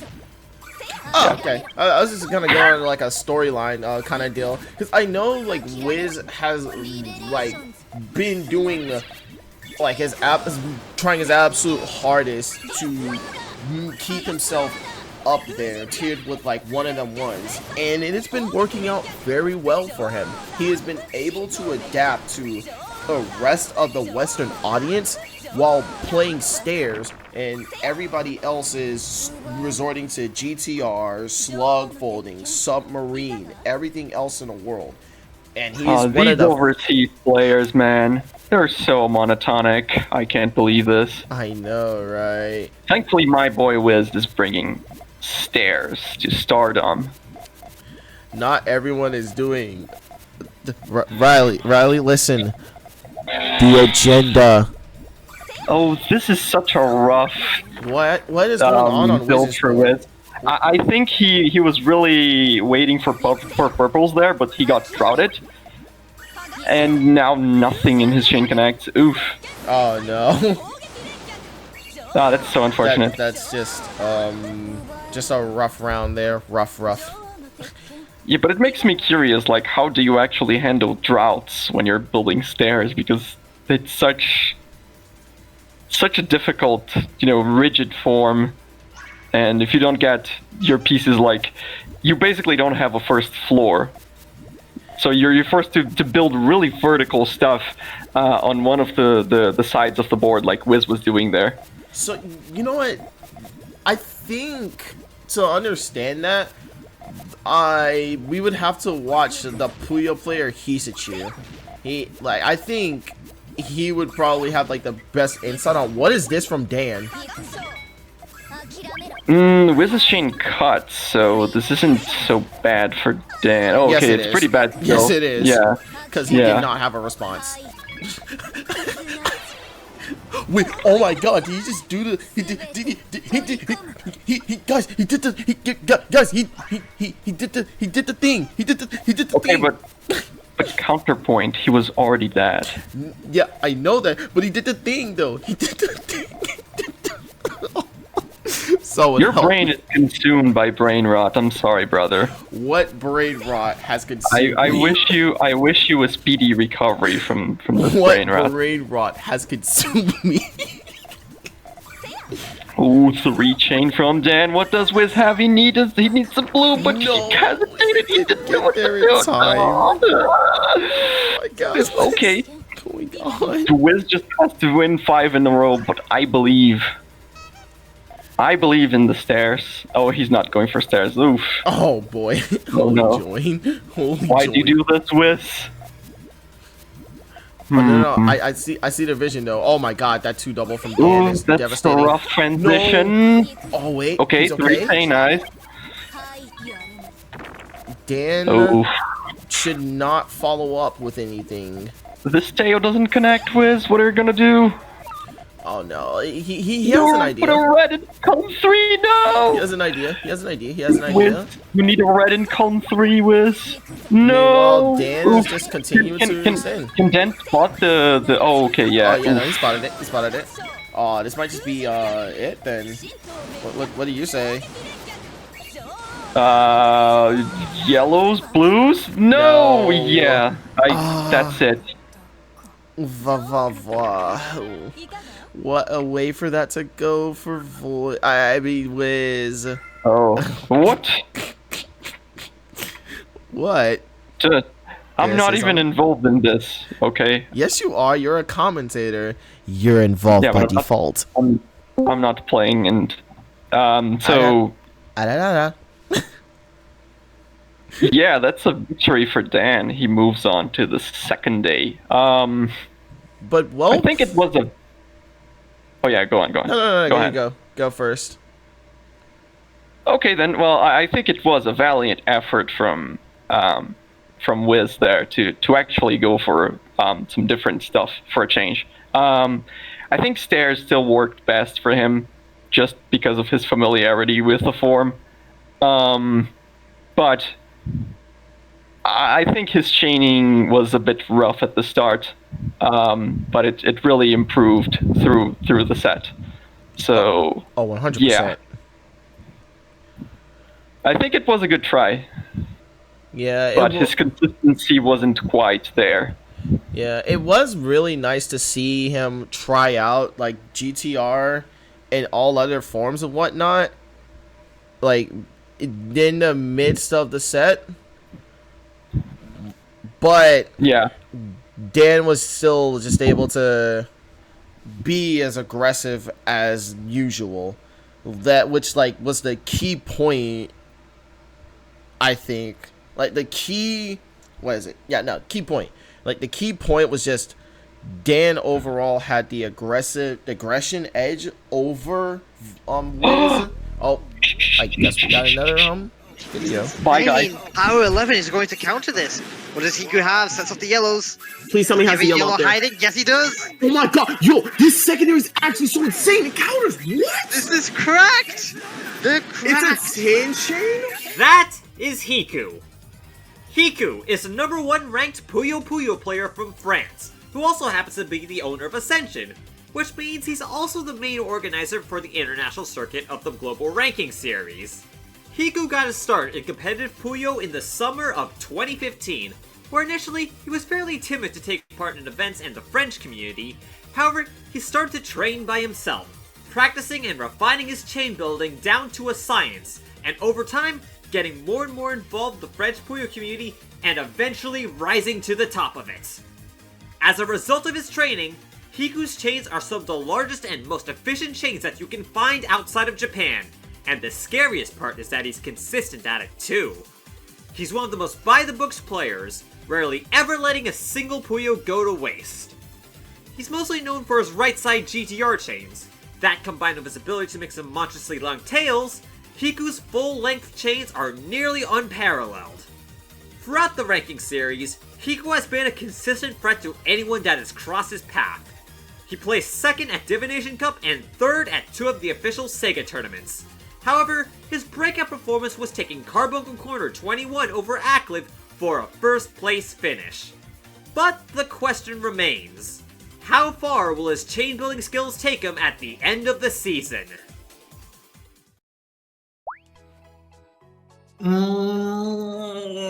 Being in the top 12 is nice. Well, I kind of expected it since I play in most tournaments and I'm pretty good. So I was hoping that I would at least be in the top 12, but I was hoping that I would end up in top 4. But actually, it just kind of makes me happy that I'm not in top 4 because it means that the real top players who are a step above me, they were very motivated, so I'm happy overall. Well, to be honest, I would have liked to see more Korean players. They couldn't join, which is a bit sad, I think. Other than that, I wish there's many players that I wish were in, like KZN, like Elio, these kind of players, and I feel like the more diverse it is, the better. And well, the diversity is pretty good. So well, overall, I'm happy. I think. Well, pretty good. I hope we all just win our first match and our second match as well, and meet in finals. So I have to choose between Coopery, Neru, and Angel of Diamonds. Obviously, Angel of Diamond. I don't want to beat him, and I don't want to be beaten by him, so I think it's not an option. I was hesitating a bit because picking Coopery would let Angel of Diamond have maybe an easier matchup, because I think it's easier for him to beat Neru than Coopery. But yeah, I will take Neru. I think I trust Angel of Diamond to beat anyone, so I will just think about myself first and pick Neru because Coopery is scary. So we played, I think, for the last time at Copa Luna number 3, and he almost beat me. It was in finals. In finals of the intermediate bracket, and I think I won like 10-9 or something, and yeah, it felt scary. I think that I really have an advantage overall because I'm just more stable. I have better chains, but yeah, he can be surprising. So yeah. I think I need to just sleep better and be like focused, and I would win most likely. But yeah, I just decided right now to play against Neru, so I haven't really come up with a plan yet. But I will try to be like maybe very stable, to not try anything very new, just my usual self, I think. Neru is good at getting points by just attacking at random times that I don't see coming because I'm not used enough to play against him. So a long time ago we actually played quite a lot, I think, but lately we haven't been playing that much, so I feel like he could use like the fact that I'm not used to his timings.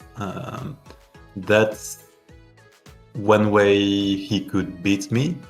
But I just plan on trying to adapt fast and I mean, I could lose a life, but I don't see myself losing both.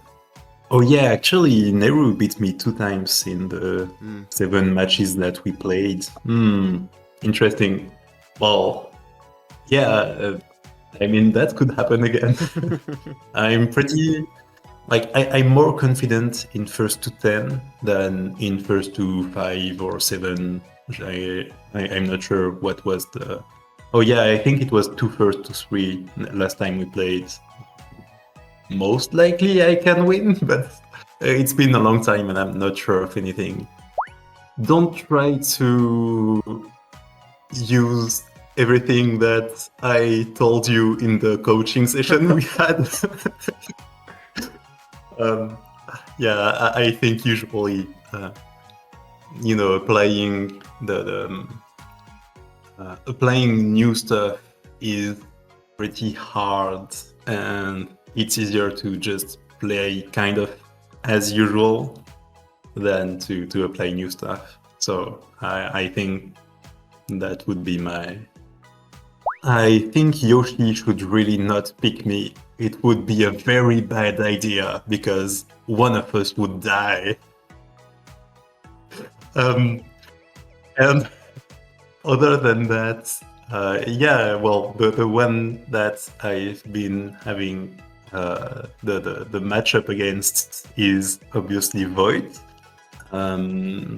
It's been easier for me to beat Void than anyone else in the top 4, but outside of the top 4, if there's a chance that I play against anyone outside of that top 4, then I think, well, I could beat anyone, but hard to say. It's pretty unlikely. According to my estimation based on the results until now, I have, I think, 0.93% chance of going to Japan. So it's pretty unlikely. But if I win there, I would be happy, although I can't play on my keyboard there, so I would have trouble.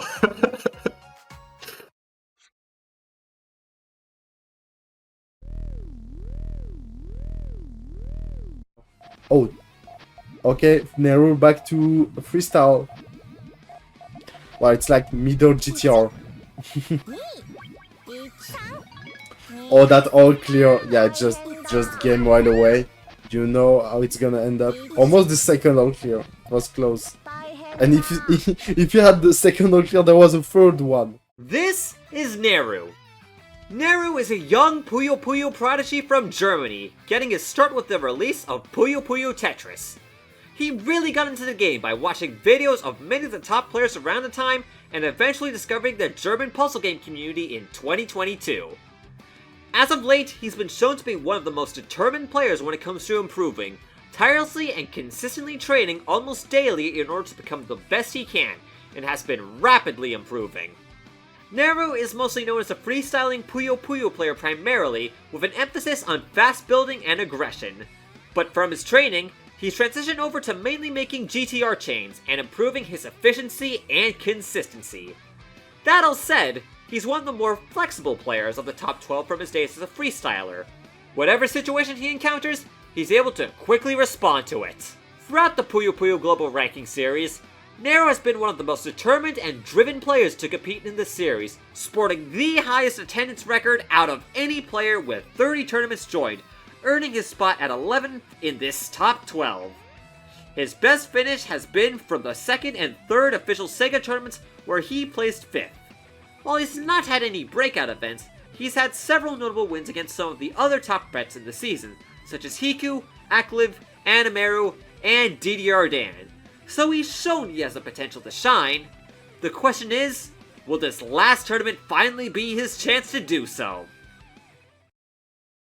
It's a bit serious. Initially, I wanted to see just how far I could go with being consistent. I got very far, if you told me I would be here right now, I would think you are joking or messing with me. So I kind of feel I cannot believe it. Is this real? The last few weeks and days, I have been both nervous and excited. So I have been taking my training more seriously. I think I went from someone who was just strong to someone who is now very much stronger, and now this kind of motivated me to actually keep the pace up and not just get satisfied with where I am now. It's kind of a mixture of many emotions. I knew it! I predicted! I remember I said I hope I can be one day a worthy opponent in 2023. Since he was the one who introduced me to the community. It's like, oh.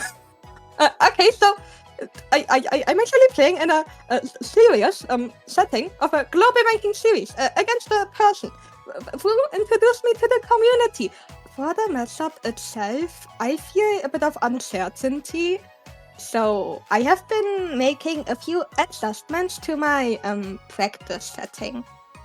I know my main ability is rather weak versus what I think. That is giving Hiku a big advantage in this matchup. However, I think if I could do a bit of early damage output, it may be a bit difficult for him because I'm very good with my follow-up staining, and I have staining creativity, so I can use leftover pieces and make just very vertical builds that just usually go into power staining, but once I manage to survive. I have been taking the practice seriously for this because I want to make Kiku fight for the win. I want to make him fight for it. I want to give him a difficult time. No. I think I'm very skeptical towards those statistics because my skill level went up by a lot in such a short time. I remember I won against Eclipse at Copa Luna, but I don't think he was at his best, since it was the intermediate bracket, quote unquote. But still, I take what I get. No matter the circumstance, I take what I get. The last time I played against Eclipse, I remember we did 2 sets. A first to 20. The first to 20, he played more aggressively. It was 16 to 20. And the second set, Eclipse played more defensively, where it was more of a one-sided score. So I think, okay, this is a matchup I feel somewhat confident with, but also not at the same time. So I am a bit uncertain about that matchup, but also a bit confident. Depending on what he will do, because I am quite good at reacting and adapting to the situation. The answer is no. Don't get me wrong, it never happened. And I think I do not have the skill to back up my dreams of that actually happening. So I have to work for it. Maybe in 2027, if I could be somewhat confident. I'm just a guy. I did nothing wrong in my life other than make it to the top 12 with participation points. Smile emoji. I'm only getting started. I'm only getting started at this game. I'm just trying to figure out how to play the blob game Connect 4. But I am willing to try and scare Hiku with my serious practice. I may try. Actually, yes. I think most people know me of my rapid improvement within PGRS. And that I got an interview by Tom one time on stream of the Sega, and I made it to the top 8 twice at the Sega tournament. And I want to say, I'm only getting started within my journey as a player, and what I have currently may be underwhelming, I only plan to go on higher and higher and higher and higher and get better within time, so please look forward to what I have to offer in the future as a player.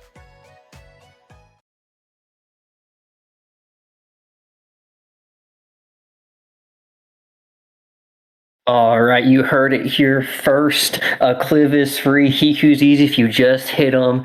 Today it is myself, Riley, with my co-commentator Yoshi. 100 AUS in the top 4, even not even just the top 8 of the PGRS.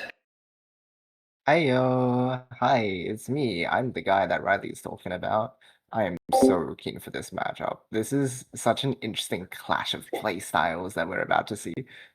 Yeah, I think from my recent practice with Neru, the big challenge for him is he is still extremely prone to just cutting his chain short. And against Hiku, I think Hiku is very well adapted to watching his opponent, and because Hiku's also super experienced in his own kind of like forms of freestyle and building just a variety of chains, this is both, I think, Neru's best matchup for day one and also his hardest. Yeah, it's really quite interesting. It's a good point that you bring up about Hiku's flexibility, right? Because I think a lot of people take him as a very textbook player, but the fact that he builds the opposite direction to most players means that he's more experienced at seeing shapes that other players don't see as often.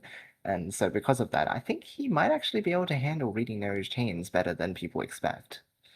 Yeah, the rough part for Neru versus Hiku is Hiku typically doesn't lose to anyone outside of like the top 10, whereas Neru still drops sets to like players like myself and Free Mecha if they just aren't feeling it. And that's important because it kind of gives you the kind of skill scope of Neru and Hiku. And now we're just going right into the match. It's time to see it actually happen. Yeah, this is kind of interesting. We got the two kind of like two of some of those prideful players, right? Like Neru and Hiku do not like losing. They like just showing that they can be the best, and I think that makes them the most interesting to watch. Definitely, yeah. There's a lot at stake, not only in terms of the event itself, but also for their pride, for their ego. Yeah. And what a way to start off. I know during the prediction stream, right, we said that Hiku would probably drop a set, and Hiku did not like that. So I think he was. Yeah. Ooh, that was such a good aggression. As what I was talking about, if you had seen the stream, we were all discussing like what would Hiku's biggest weakness would be. It would be the attacks, the aggression game. And Hiku's okay. There's a chance. Oh my goodness. He almost had it, but Neru's follow-up was just so quick that he was able to take the advantage there after all. Very nice follow-ups from Neru. Yeah, and this is like what you wanted to see. Because, you know, Hiku kind of always has been... I would say, like, this is probably less true recently, but he's kind of had that rough adaptation to early attacks. He's gonna get to the yellow just in time. Oh, just on time. Neru's attack was just a little too long. Yes, like in that instance, if Neru's attack hadn't taken so long to resolve, Hiku would have been dead there. He's really gonna watch himself for the next few matches. Yeah.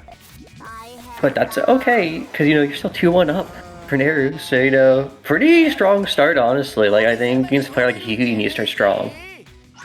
100%. Momentum is so important in these games, particularly when you are the underdog. It's really important that you have some semblance of hope early in the set, because it's very easy to get in your own head about, you know, if you're already down at the start of the set, it's like, oh, I'm just fated to lose, right? But this early 2 points could do a lot for Neru. Yeah, oh, look at this potential setup from Neru. This is looking potentially nasty. Oh, why did they cut the purple like that? That's not worth it. Wait, Hiku with the super crazy 4 double cut. But Neru's something massive. I don't know why Hiku went for that. Like, Neru broke their entire attack, and like the purples made it super hard for Neru to immediately reextend. I think Hiku overcommitted for that defense. And there's no red. No, he didn't get there on time. Neru in the lead. That prediction feels like it might be coming to life. But of course it is a first attempt, so there is many more points before the set is over. I agree. I think he's got to be careful and watch out for that, because if Hiku had noticed the purple on the transition, I don't think he would have committed as quickly. But it's kind of just one of those situations where you probably respect that Neru has the main chain capability. You don't expect it to break like that, right? You're kind of used to players being able to not necessarily make that mistake, but not have that kind of like open in. Yeah, certainly so. The big question is whether Hiku will be able to adapt properly over the course of this set, because Neru's unusual playstyle, I think some of the holes that show do become patterns, and so if Hiku can exploit them, I feel like he's got a good chance of taking the set properly. I agree. And this is where I actually like this from Hiku, like the adaptation to get the straight chain off. That's nice. Neru's response is also really solid. Yeah.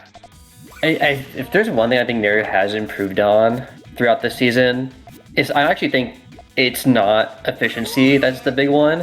I think it's that they set up their chains like post-attach and not cut as much. Like, right, the greens are still successful, you didn't break the key trigger, and you can still follow up. Yeah, although you could link that to the fact that, like, because their base is more stable in general, that leads to less cutting as well, so it could be a twofold thing. That's true. But now we're evened up 3-3. And man, this is like such a fun one. I feel like Pride for Hiku will not want him. Like, he won't want to drop the set. Like, I think he's going to try and make sure he gets through this with both lives. Especially considering Dan and Anna both have made it through with both their lives already. Yeah, exactly. It sets a precedent for him to follow their lead going into the second day. Yeah, wow. Like oh my god, the extension from Neru, it got a power a little bit on the greens. Man, it doesn't matter because the greens are still accessible. That was so good for Neru. The extension's so real. That is really nice, but just not enough time. But that's good to know though, because you know that like, oh, I had that if I was just a little bit faster. Yes, exactly.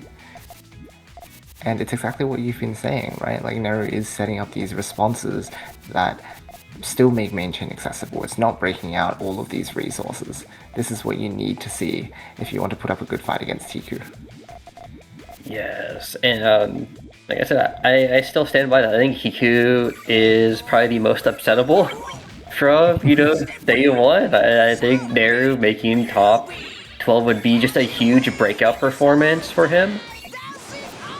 Because I think Neru is kind of like on that cusp of, they're trying to make it to that top player state. They're trying so hard to be in contention as a top player, right? Because that gate from mid-level to top is so high, but you're so close. At the same time, it does a good counter from Neru. Just barely. That's really nice. Yellow too much show time up. for Hiku. Dang.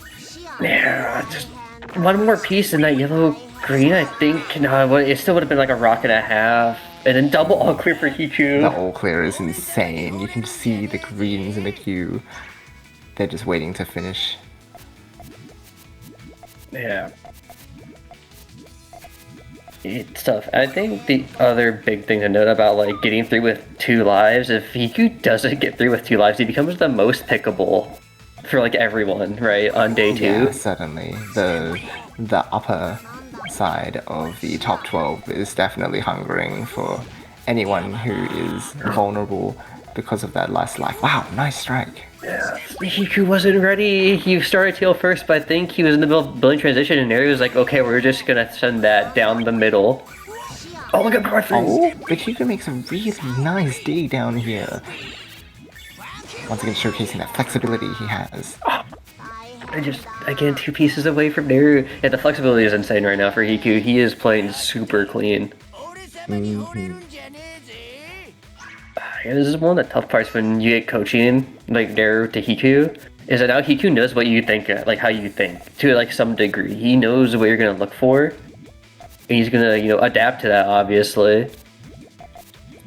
It's true. Getting into your opponent's head is one of the most powerful things that you could possibly get in this game because there's just mental load on you to actually make observations during the game because you already know what to expect from the opponent. All you have to do is confirm that they're doing that, or if they're doing something different, maybe then you have to actually observe. I don't think Neru's tails will work. Look at the purples on top of the red. I think the yellows are in the way. Or sorry, the purples are in the way of the yellows. Yeah, this is really rough, and he's also forced to main chain right now. I think he just spots that because he sets up his main chain too. Yeah, this is rough because there's nothing. It's only going to be an 8 for Neru, and then the giant power on the back end for Hiku. Excellent read from Hiku. He really is picking up on what you mentioned earlier about Neru's chains cutting a little bit, or again, sometimes just flat out not working.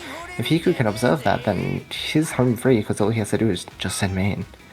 Yeah, I just wonder if they're... I feel like Neru knows it doesn't work, but they don't want to, like, I was supposed to say, they don't want to clear it because they just want to keep trying to build around it because they don't want to, like, lose time from trying to fix it. But because they don't want to lose time, it's really difficult to, like, make that tail suddenly start working. Yeah, exactly. It's a big commitment, and if you spend too much time doing that, whoa, okay, makes it in time. My Hiku's ready, but it's so hard to extend now because you need so many greens, and you need them to knock conflict with the red and the greens in column 4. Gets the red, but can't get to the trigger in time. Too difficult now. And then even then the red-green cuts the chain because they need the pillar in column 6 to even drop down to their full. Yeah, it seems like Neru's just falling into the trap at the moment of having to commit too many resources. We saw some really clean attacks early on, but now it's cutting too deeply into their chain, and Hiku is taking advantage of that resource disadvantage. Yeah, it's tough because I think it's definitely possible for Neru to kind of fix this up. But again, the tail conflict on the column 5, they need a buffer. The trash boy actually helps because now they can buffer the yellow. Oh jeez, that's gonna be really hard to actually send anything though, whereas Hiku's chain is a lot more open at the moment. Yeah, oh, this is it. There's no more extending because of the conflict on the yellows in 4 and 5, and then the tail below. So the Hiku's just extend now. Just send main? Just send main? Oh, it might just be just in me. I think it's just worked. So easy. This game is so easy, guys. Oh no! You know, you take that through there, W. Yeah. Hiku did put himself in a tough spot. He had a more accessible chain, but because he cut his transition area, it required a lot of key puyos to make his chain work. Yeah, and kind of rough for Hugh to kind of put himself in that position, but Neru has this awkwardness in column 5-6 with the blues being a little higher. It's okay if Hiku attacks, but it's actually just going to turn it into an attack. Oh god! It's too long! No, Neru! Chain, no! Yeah, sometimes you just gotta clear the 1 instead of the 4. Yeah, oh no, and then the blues are in the way! But you kind of have to. So rough. Yeah.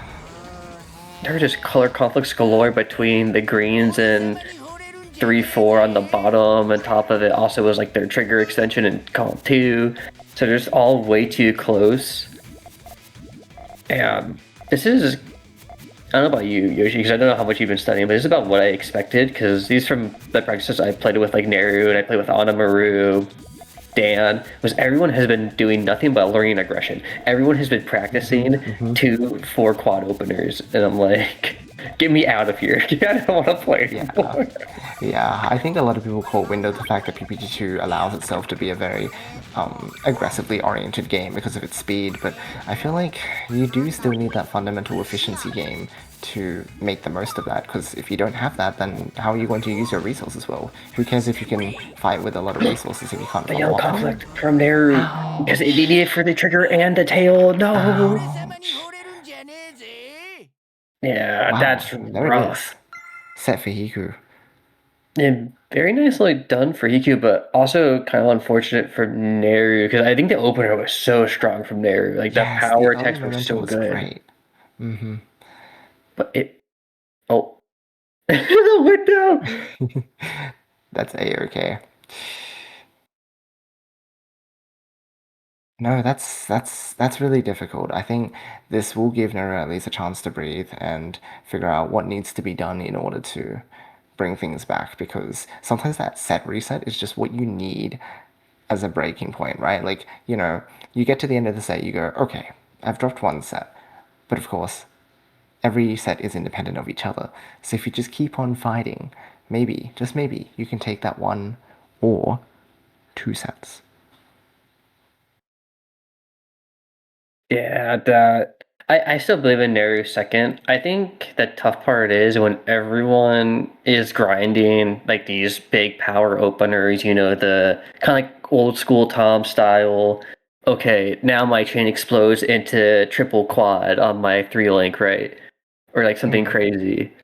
It's difficult because now everyone's practicing for it, so it's no longer an advantage, right?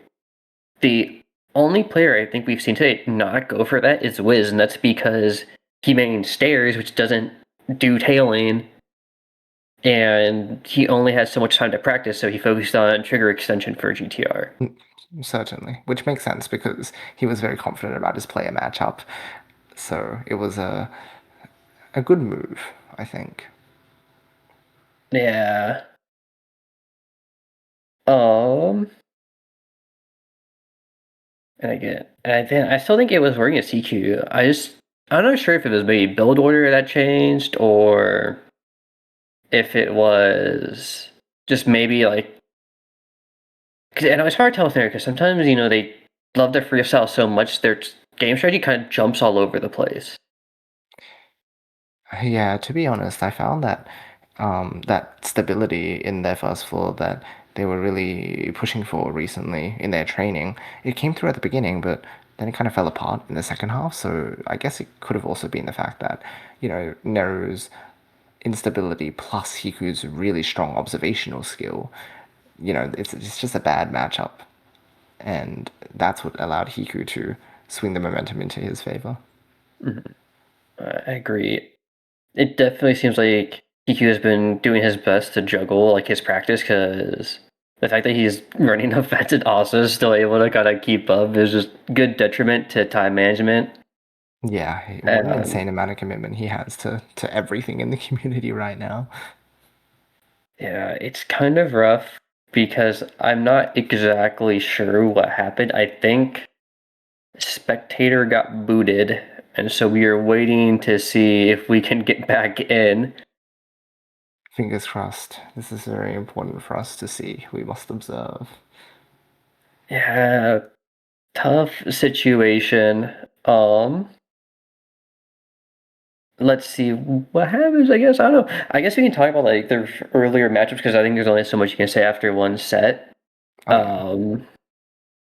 Let's see, because like we had Free Mecha Ana for set one today in these double first to 10 formats with your 2 lives. Lose a set, lose a life. Free Mecha Ana actually was a bit closer than I expected. It looked like Ana. I had like a little bit of a slow start, but I think Free Mecha also played pretty well. Like I would say she played above her average that set. Yeah, I think really her fundamental skill is quite good, but the big separation from her and the next level of player is honestly just speed and execution.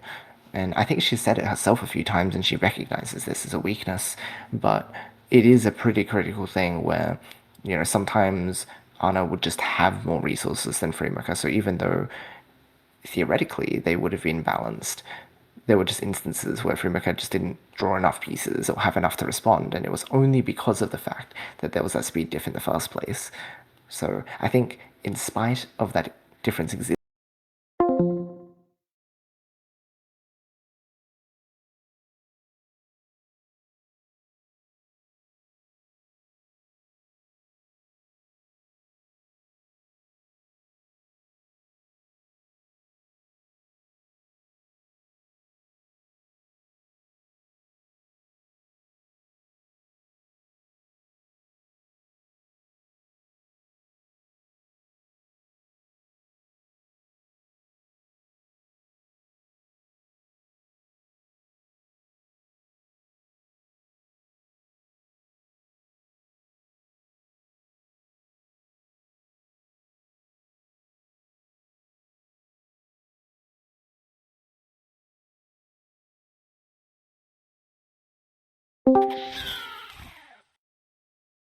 Okay.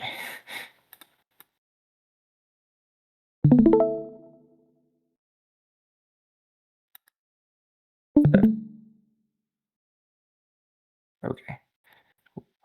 We're patching things up, friends. Nothing can stop the show now. Okay, there you go. It's alright. Yeah.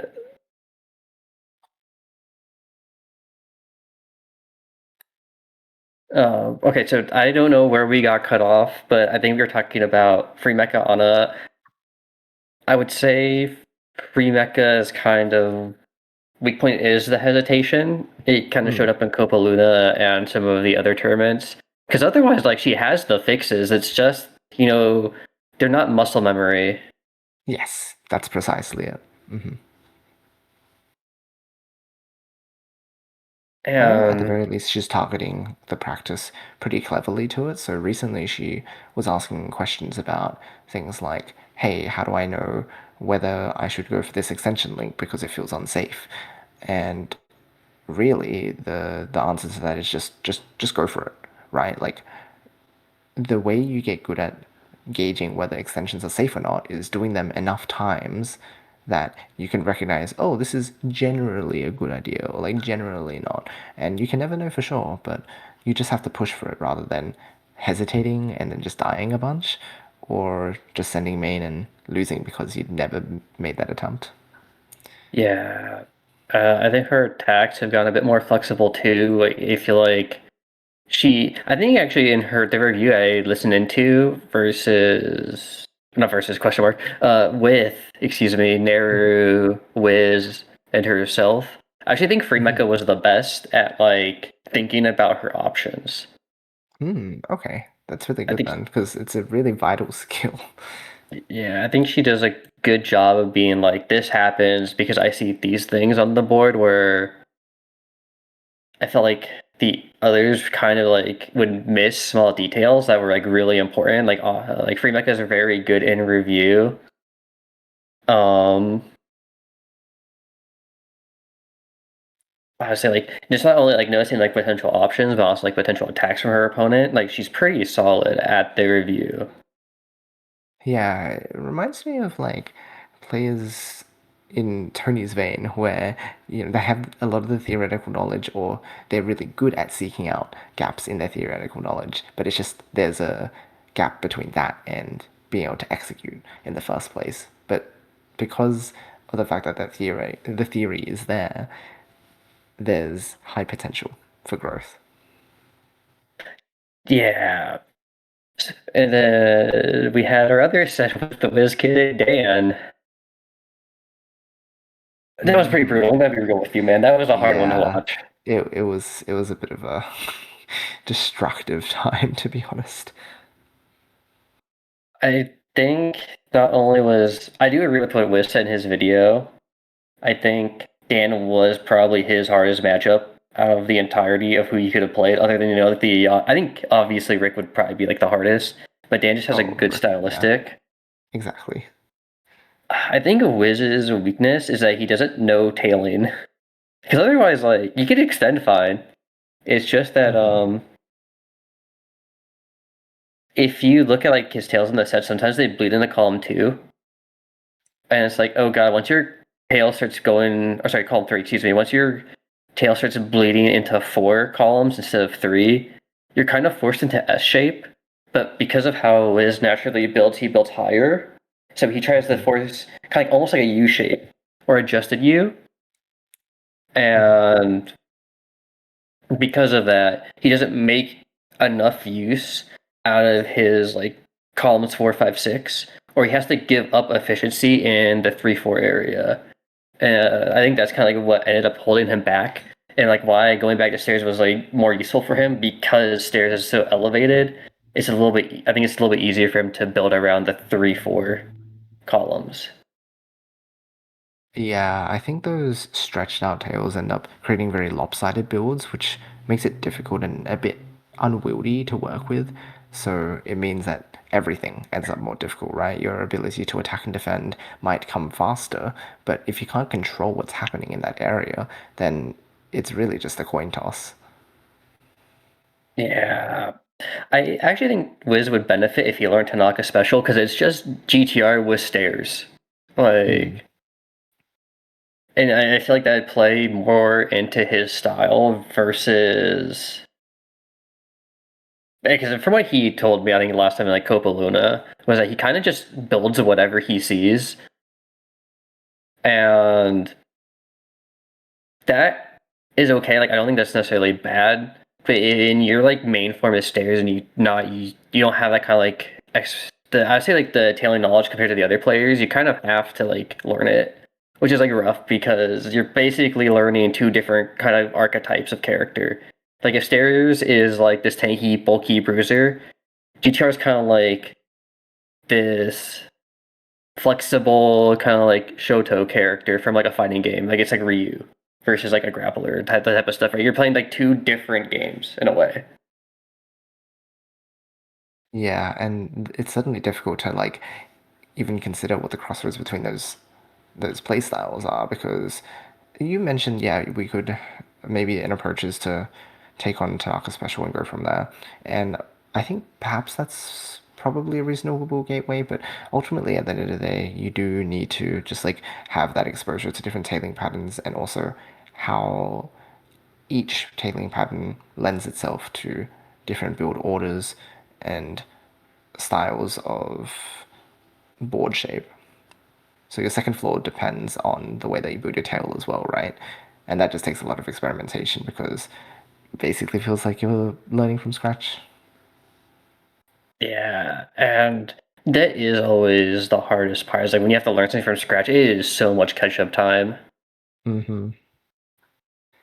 So I really feel for Wiz in that respect, and I really highly respect the fact that he did try and change up his playstyle, knowing that this matchup was going to be rough if he played with stairs, because, well, sure, maybe he is more stable with it, but also if Dan rushes him down and he doesn't get to create his stairs in the first place, like 50% of the time, that's just 50% of the rounds lost, and that's just far too many.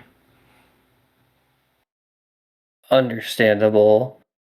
I do agree though. I like even though the G-Shark didn't work, I still think it was the right choice from like an analysis perspective to be like, okay, this strat should in theory work better. And of course, it didn't work out unfortunately. But I think if you're looking at like a game plan, I think it was the right play. It's just unfortunate that it. They just didn't work out. I don't know how else to put it other than like that because I do think there were some good moments. Like he had a really clean long GTR. Hmm. Yeah, there are some breakthrough moments, but not having the knowledge, or at least not being able to put it into practice, is really the gap between being able to perform consistently and having these like pop-off moments that happen every now and then. But I am happy to see those moments where he really shines and comes through because that is that potential showing, right? That's what we want to see from our players who are up and coming. Because who knows, one day they might be consistent at that, and that's when they'll become a real big threat. Yeah, and we do have a off season, so there is time for like if Wiz wants to like practice GTR, like he has all the time in the world. Right, like he has like a lot of time if he wants to use like his off time for that. Also reasonable if he just wants to be like, you know what, break time. And honestly, I think that's the perspective of a lot of players right now. PGRS has been so taxing for so many people.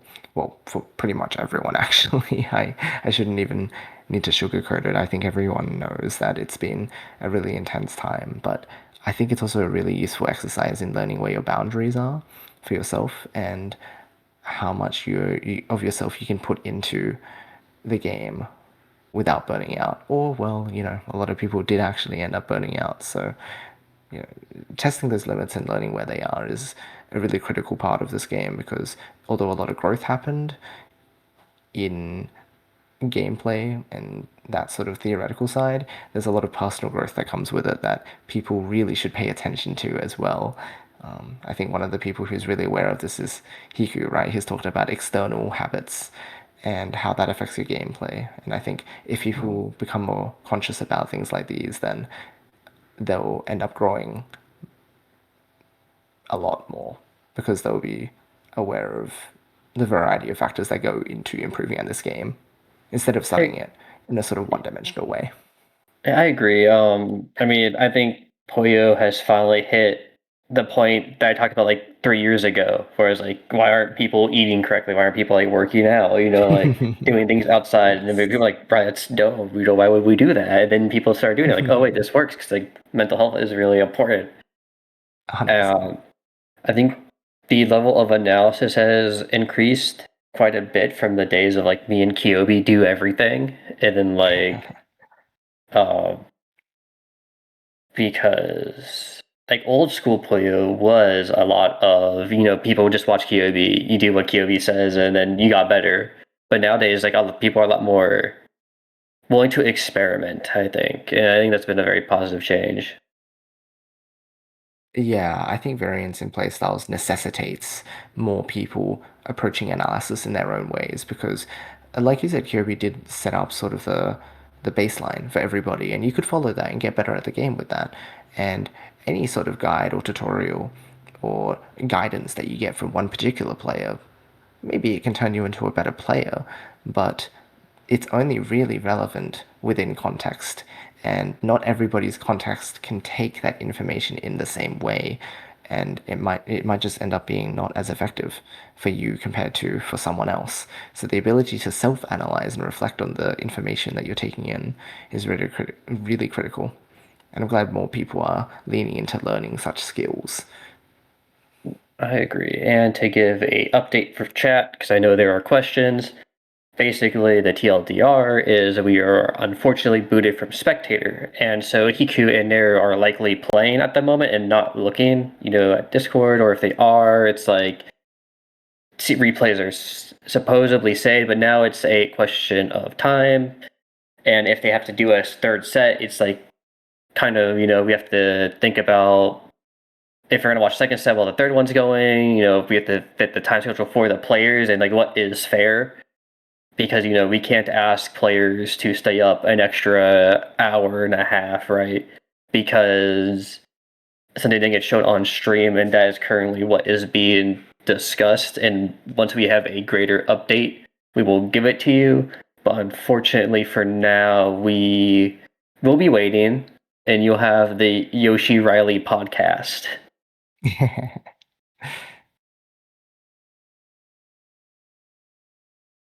Yes, please bear with us, everybody.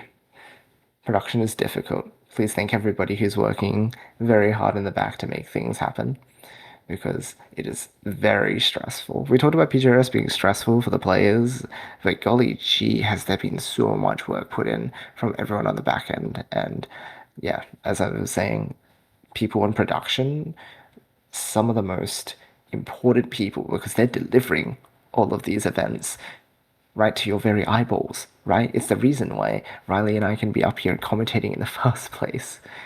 So we have a lot to thank them for, even if we don't hear from them explicitly so much.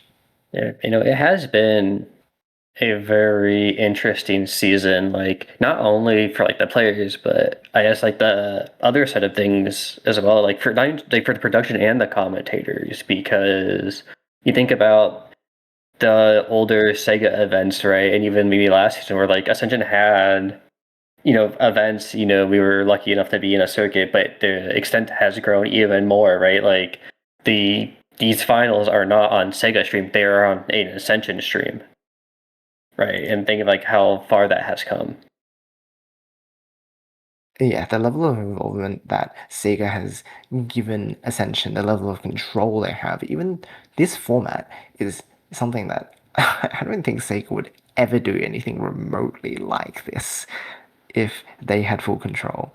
But it's because of what Ascension has proven themselves to be capable of that Sega gave them permission, essentially, and blessed them with hey, your events are going to be official, even if they're weird, even if their formats are a little different, even if you do things in completely your own way, we trust you enough to do a good job of this. And here we are, right? Yep, it is pretty great. I guess, but I know, let's do some season reflection since I feel like we've touched up basically all the matches. As the only one after this is the lock-in of KT versus AOD, and I want to save that conversation for when it happens, right? Oh yes, and we'll let them introduce themselves before we yap about them. Yeah. I guess that's it. We could talk about our seasons, right? Like our Oh gosh, experiences, yeah, sure. right? I think I did not come into the season right away because you pulled me back in. I think the season had just started, basically. I think at Yes. least 3 or 4 events had already happened by the time I came in. Yeah, I think you had given me the notion that you were prepared to maybe start thinking about getting into the game again, because I know that you were at least interested in commentary side, but you weren't really focused on improving yourself as a player because, well, I suppose there's a variety of reasons, and I'll let you talk about them if that feels like something Yeah, you want to talk about. But generally, yes, we I can started talk pulling you about into the it. game once the PGRS began. Yeah. A little bit into it, rather. Yeah, I think the big thing for me was I feel like because I took a year and a half, like 2-year break. I think it's closer to a year and a half. For me, it felt like stuff in Puyo kind of stagnated. Like for me as a player, like I think the wall at the time was very frustrating because that was like when it would be like me, OSW, Anna, and a couple other players at the time, like Omegagon. We would just like kind of all trade sets. Like we would all kind of just like rotate who is outside of top 8, and then it was just like you, Void, would win everything, and then Dan would sometimes win something. And we didn't really have like overlap, Yes. and so I think when you have a small player base, it's very easy for things to start getting frustrating on the player end. But also at that time, I did start going more into like esports work, so Puyo kind of took like a back burner for me. Like I was doing more stuff with Pokemon, I was doing stuff with Puyo at the time, I was doing stuff for fighting games. So I took the break, and then when I came back, I wasn't originally planning to play at all. I was legit only going to be commentator. And Yeah. think what happened is that it doesn't matter anymore because It doesn't matter. What happened is the match. It's happening. It's real. Oh, so we do get the replay, yes. Oh, Yes, and I hope Neru plays more aggressive again, please. Oh my goodness, it is a very exciting time to be around, guys. Let's see how Neru adapts. Or if Hiku is just going to be able to keep doing what it's doing. Yeah, I do like how good Neru has gone at building like tail first. Like that was a really clean into right side GTR. Super clean. Look at this chain in general. It's just like really well put together. Yeah, shout out Rahama and Neru. And look at that, it's because it's high, they can go into the 3 response. They have the trigger with greens, they can also just quickly extend with blue, red. And this is nasty. Ooh, that garbage is gonna lock them out of options though, and they can't draw the purple piece that they need. Wait, oh, they actually opted not to send main, but it was actually the wrong decision? I think they couldn't have gone for the blue-purple. We used that time because he would need to build back up resources before committing main because it would take too long. I'm really glad we get to see this match. I was a little bit afraid we wouldn't be able to. But we get it. We get it in the end, baby. Alright, nice attack from Neru. Oh, look at the 3-chain here too. This is so good. Neru has a lot of options on the table here, but the tough part is like the extension is going to be a bit more S-style because their tail is so flat. It's very hard to extend the tail at all. Oh, and off it goes. Okay. Yeah. Oh, I gotta refresh my stream because I realized I'm like 2 seconds behind, but that's okay because Neru still gets the 9. Nice. Yeah. Man. TQ with a huge 7, but it's not going to be enough. Man, that tail card really hurt him in the end. He was close, but not close enough. Yeah, I think Neru's chain this time around was just so clean. While it couldn't be converted to a U shape, Neru made the S shape of their chain of squiggling back and forth really strong. Because there was no inefficiency there. That was just good group bonus on top of good individual links. This is really weird from Hiku. I don't know quite what to make of what he's building at the moment. I think this is, I want to attack my opponent and be kind of committed because Neru's build is really safe. But actually the blue conflict is huge. Oh, jeez, if you heard that. Wow, very counter build. Oh! These pillars. It worked. Yes. Oh my goodness gracious. Wait, there's no red. No, it is fair. Just kidding, I lied to you. What in the world is all this power? It's so hard to read who's actually going to win with this chain. It's Neru this time. Jeez. Yeah, you can't outpower Neru. Gonna be real with you, my dino friend. I feel like if you're trying to match power with power, just don't. Go next. He's really got to get that chain length going once again, but it's finding it hard balancing the aggression this time around, whereas it felt a bit smoother last time, so oh that's rough for Neru. Yeah, okay, this still works out though, because like Hikyu has access to the blue-red still. There is potential for a Hellfire stuff if he wants it, but I think he's just gonna take the 2. Oh no! To the floor, in fact. That's quite a resource commitment, but he is ahead in resources in the first place, so now he just needs to set off main chain. But he's not using the blues, he's gonna go for another extension. Okay, never mind. We're good. He's making it. Actually, his tail's gonna be so nice. He's just powering anyway. Forget what we said. You know what? He can win the power battle sometimes too. He2W, but look at this. Could be a pretty good 5 response from Neru. That was pretty nice. A really nice response from Neru, but the reason why Neru couldn't actually outchain is because of Hiku's power there. This is something you've been talking a lot about recently, where these groups, these simultaneous clears, are restricting players' time to outchain with a second chain. It's becoming more and more critical. I agree. I think especially in PPT2, where the frame data for it is the same on attacking and defending, so you kind of want to take as much advantage of limiting time elsewhere, since you can't do it through making your opponent pop a long attack because they pop so quickly now and rebuild time is so fast. Yes, exactly. So. Yeah. Wow, interesting. Okay. Full send. Yeah, Nair actually goes for a clear because I think they weren't expecting a full send. Oh, but they get the yellow? Oh, they're going for it, they're insane! Oh, greed. The greed is insane. Wait, it's almost there, it's out of time, it's lost! Ah! Come on! No, one piece off. It was so close, it was so close. That's so rough. God.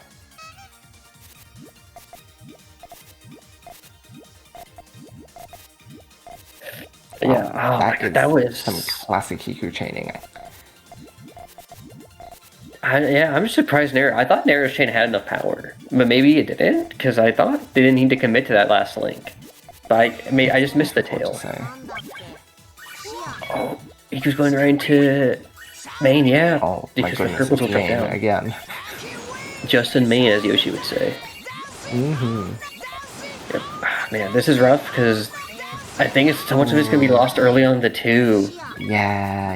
If you see no. 2 chain going into the rest there, that's bad news. Yeah, the tail exploded on top of it. It's just rough all around for the squad. And I guess to kind of wrap up my earlier point, yeah, I think the other thing with power endings is like it's much easier, I think, for players to work in color bonus at our current skill level than it is group bonus. Because I think the issue with group bonus is a lot of players in the Western scene tend to cut. But if you look at some of the Korean and Japanese players, they use a lot of group bonus along with color bonus.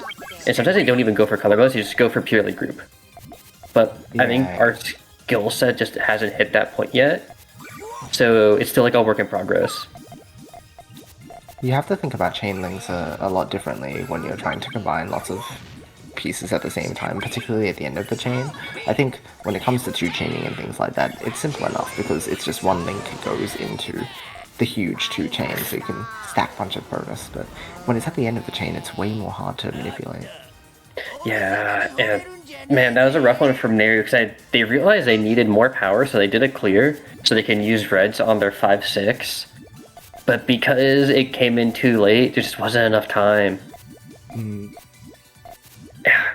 It's what I mean for Naru. Like, the potential is just there, right? Like they clearly are like on that rise to high level, but because the solutions just take time, it's just rough. You're like, oh, just a little bit more, just a little bit more. But it's so close, man. It's so close. I think there's still potential for a set win here. A little difficult for Hiku now. He was very willing to attack, but Naru decided this time around that, hey, it's his time to go main. Yeah, and a 7, the tail does not... But there's a lot of time here, potentially, for Naru. The issue is just that ending on 7 doesn't mean it's going to be the most damage. You have to make up a lot here. But wait, it's almost there? No, the yellows! The yellow had no... Yeah. That's so tough. Yeah, and it's kind of like the hard part too, right? Kind of going back to the earlier point is having to manage your groups on top of your transition as well, right? It's very easy to kind of end up in those cutting positions. It's a lot of anti-France propaganda in chat right now. I don't know if you see it. Isn't this normal for Ascension? There's always the battle of anti versus for France. That's true. Also, Naru looking for a very big commitment here. This is a big attack. It's a nice response to what Hiku had, and to be honest, I think he has the time where he just needs to mash out these lanes, but is hesitating along the way. I think they got it though. They abandoned the tail, which I think was a little bit easier to extend on with the purple into red. And it might actually matter a lot. Oh, Hiku tanked. Wait, hold on a minute. Oh, this is nasty. Oh, clear. Oh, jeez. Oh, no. Wait, Naru has a response. It could be enough, but it's still another rock on the table. It's just the 4. You need that 5 to be decisive. Yeah, but but think about this. Like, the all-clear bonus is gone from Hiku now, so you don't have to worry about the extra rock. That's very true. It's just a matter of whether or not Naru can actually fight for more space, because if Hiku is given the time, he's just going to use his... higher. This is such a matter. It's the other blue. They have it. Oh, they have great. Jeez, that is insane. Wait, no. Where's the blue? Where's the blue? The blue. No, not this up here. Oh my god, Naru was getting so nasty with it. That was going insane. The idea behind that extension was absolutely wild. It may not have worked, but the idea there, incredible. Yeah, I think this is why I think that right there is why so many people have so much faith in Naru's ability, because there are very few players who would go for that kind of extension in that moment. But the fact that Naru has the vision is so good. That was hype. I know when Hiku won that, like, good job Hiku, like, W moment, but I don't know, man. There's something about that extension, just like it just showed so much, like, it was so skill. easy. Yeah, it was so hype. Big resource spend from Hiku, but clean as always. Yep. He's like, I can do cool stuff too. Pay attention to me as well. I send 5 attack. And there's no. Oh dear, oh dear. Okay, there you go. Love to see it. Very nicely done from Naru. Clutch around, force the drought. Smile. It's all skill.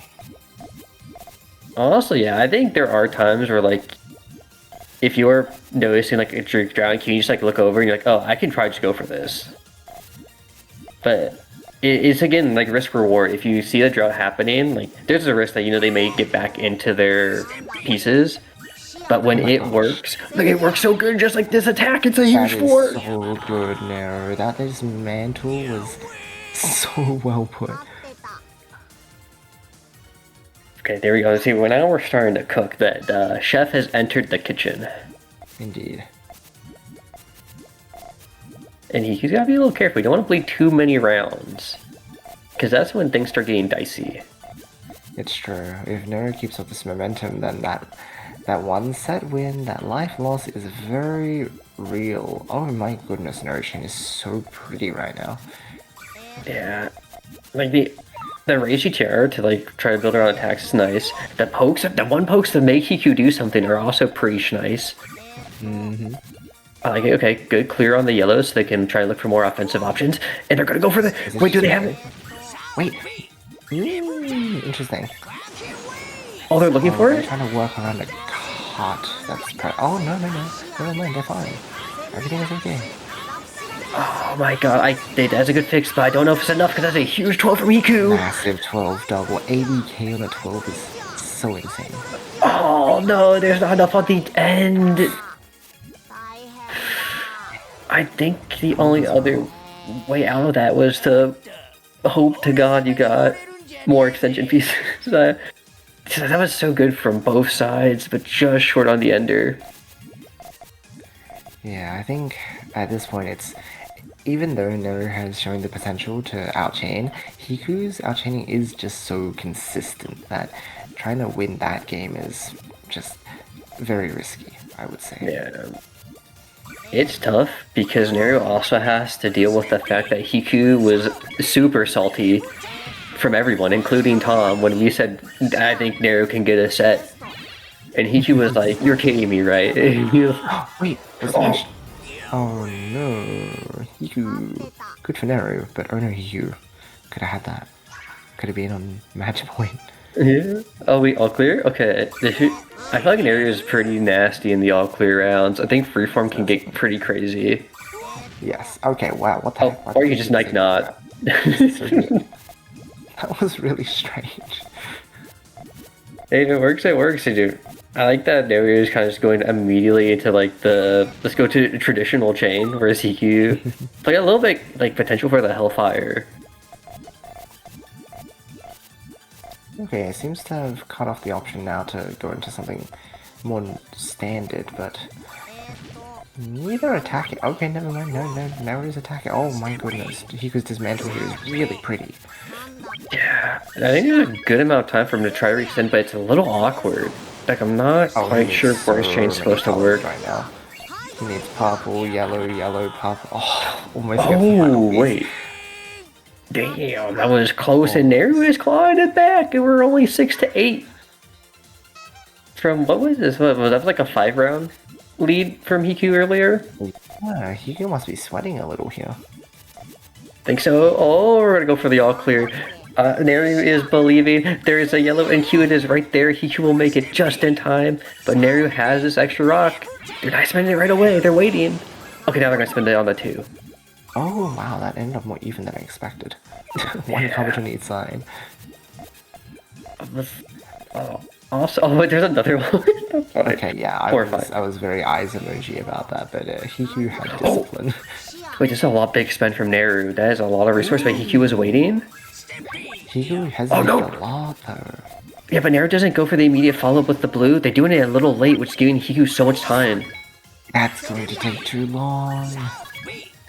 Yeah, if Neru had committed to the follow-up instead of the blue extension, Hiku probably doesn't dig out of that, and the round could be so much different, and now we're 6 to 9, and Hiku proving the predictions wrong, potentially with one more round. Is he going to be able to undo what everyone suspected out of the set? He might just do it, and then, you know what, good on him for doing that, you know, prove the haters wrong. Don't let them get away with it for free. Nice 3-chain, and Neru doesn't have a red to use the ult trigger to respond. Oh, we got the follow-up! Oh no, there's no yellows! And there's no blues now, because they need 1, 2. No! That is so tough, but very well played by Hiku there. Yeah, that was a good set. I like the adaptations from Neru. Again, like the visions are there, just a little bit more on the, I'd say, decision-making side, but Hiku just played so cleanly. That was just well played all around from Hiku. I don't think I saw really any major mistakes from Hiku. A lot of it felt like Peace maybe just not showing up in time, or Neru just picking a good opportunistic time to attack. Like, it was just honestly very clean from Hiku. There's not much to fault Hiku there for. Like, it was just good all around. Yeah, overall he didn't show too many vulnerabilities. He played into his strengths, right? Like, he kept his chains clean. He was able to outchain consistently. Any game that went into main chain game was pretty much Hiku's round. And then even when it came to the mid-game plays, he was able to keep it together pretty well, except for those few times that Neru did a good job of also catching Hiku with either a one-chain or something massive that Hiku couldn't respond to. The only unfortunate thing was sometimes it burned too many resources, and I think that tended to be the detriment to Neru's game. Yeah. I think Dare definitely benefited the most when they could find those attacks. It felt like they were certainly nervous towards the back half of the set. Like, there's a little bit more waiting time in between attacks. Because I think part of it was they were afraid of Hiku's main chain. Because, and just like to go back to the music, Neru, I think, was correct. Hiku's will out main chain them more often than not. We saw that with the 12s, right? It was like 80k to 60k. It was really rough. Yeah, that's a big score differential. But, oh, wait, I think we're getting a video. All right, let's hear. How does this work for Cooper? Oh wait, well. It works. Yeah, everything's right. It is, like 12? and I'm pretty sure they're right. No, it's a 13 actually. Yeah, you're right. It's a 13. This is Coopery. Coopery is a longtime American Puyo Puyo player getting his start all the way back with Kirby's Avalanche, and has been following the series from afar ever since. The Japanese Puyo scene would have quite the influence over him, as he'd import the games exclusive to that region and play online with their players. Eventually, he'd stumble across a player known as Wankoro, whose freestyle chains inspired him to see just how far he could push that style himself, and eventually adapting those freeform chains to his own signature playstyle. Coopery might just be one of the biggest wildcards in the international Puyo Puyo scene. His style of play is largely based around freestyling his chain. While most players focus around building their chains to fit a certain pattern, Coopery is able to build chains which appear super confusing and unreadable to any other player, but to him, it just works. And it works very well. Coopery has been known to pull off many upsets against other top players, more so than anybody else. You just can never count him out. Coopery's time in the Puyo Puyo Global Ranking Series has been quite the journey. Coopery has been a regular contender at most of the tournaments in the series, but competition has been fierce. He has always been a threat to the other competitors, but almost every time he missed out on points, unable to get the top placement for the longest time. He did have an incredible second place finish at Vortex Gallery Online, only losing to Animeru, but it just wasn't enough to get him into the top 12. But at the 11th hour, Coopery managed to scrap through the final Les Donjons, beating player after player, including getting revenge on Animeru, and beating out Void and DDR Dan, remaining undefeated and taking the first place victory, giving him the much-deserved final push needed to get into the top 12 spot in the rankings at 10th place.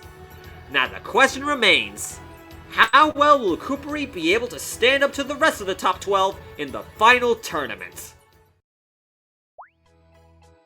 Very, very excited. I can't believe I managed to make it in the end after everything. It's definitely a confidence boost to be able to win a bunch of points at the end. So I'm really glad I was able to make it. A little in the middle of both, I would say.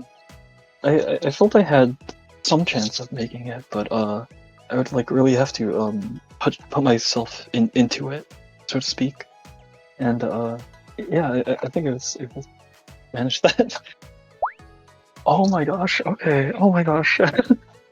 It's kind of maybe a funny thing. That was actually like the one I was hoping for. Because I feel like I tend to play a lot better when I'm going against like players I know like stronger and stronger than me. It's weird, sort of like I feel a lot more like determined to like try really hard, and I find myself getting into that sort of state of just like playing pretty somewhat solidly when I know I'm up against like a really strong player like that.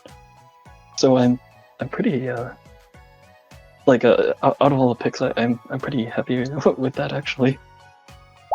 Oh gosh, I have no clue how this is going to go exactly. I feel like generally heals back and forth. At least that's what I get a feel of from all the times we played against each other. But I know like AOD has like so much more potential and like just in what they can do, and if they can pull that kind of thing out during our battle, I don't think there's any chance for me to make it through. But I want to like I still want to try my best to make it through, no matter how the match goes. Oh my gosh! Oh, that is super close. Oh my gosh! I'm both like simultaneously like scared and excited at the same time. I'm really curious to see how this goes, and I hope it's a good match. No matter the outcome, I hope it's a good match. We play the usual way. I feel like when I really try to focus on going for a specific like style, those are the times when I really start like faltering in various ways. Like whether it be like just how my bases are being built. But I guess that's like the biggest thing. My bases tend to fall apart pretty quickly when I really want to like try a specific like style. Early attacks, I guess?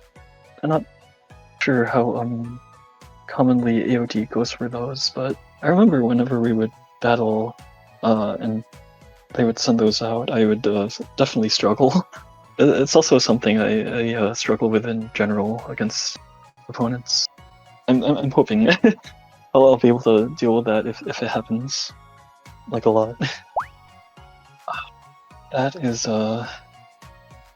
it's a hard question. It's kind of like I feel like I generally tend to want to fight like the stronger players rather than the others. So I would probably like try going for Rick. As strange as it sounds, I feel like at least like my mental would probably be like better in that regard. It's hard to describe.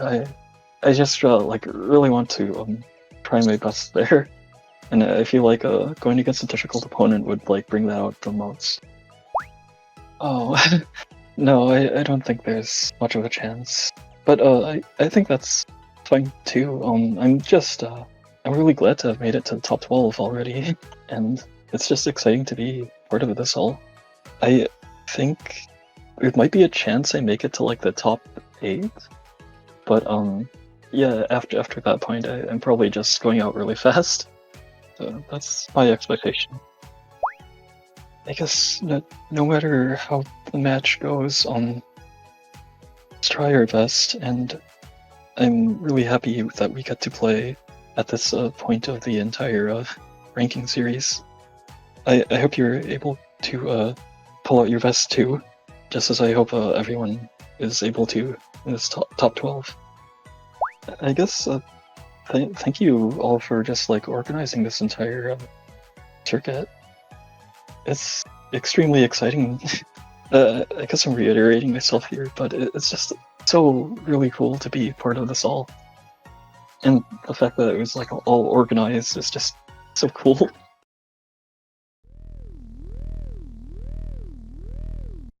AOD is a very strong player. Usually. Nice rotation. Beautiful rotation, nice hit. But and also the tail is perfect. Look at this, AOD's tail. Oh my gosh, it's gonna clean so nice. Perfect tailing from AOD. Oh my gosh. This is Angel of Diamond. Angel of Diamond, or AOD for short, is a Puyo Puyo player from France, and one of the best ones at that. AOD was introduced and started playing Puyo in late 2015, He'd start devoting more and more time into the series, including playing some of the previously released Japan exclusive entries and making videos about the games too. Over time, AOD would continue improving at the game and rising the ranks of the French Puyo Puyo community, becoming one of their top threats. Angel of Diamond might just be one of the players with the biggest X factors out there. He's a fairly aggressive player that's very good at the poking game. Even when it comes down to the main chain game, he can really pop off when it comes down to it on occasion. Basically, whenever AOD is really feeling it, he's nearly unstoppable. AOD's run in the Puyo Puyo Global Ranking Series might just be one of the most tragic stories in the season. He has a pretty impressive number of high finishes at several tournaments and has always posed a consistent threat to many of the top competitors.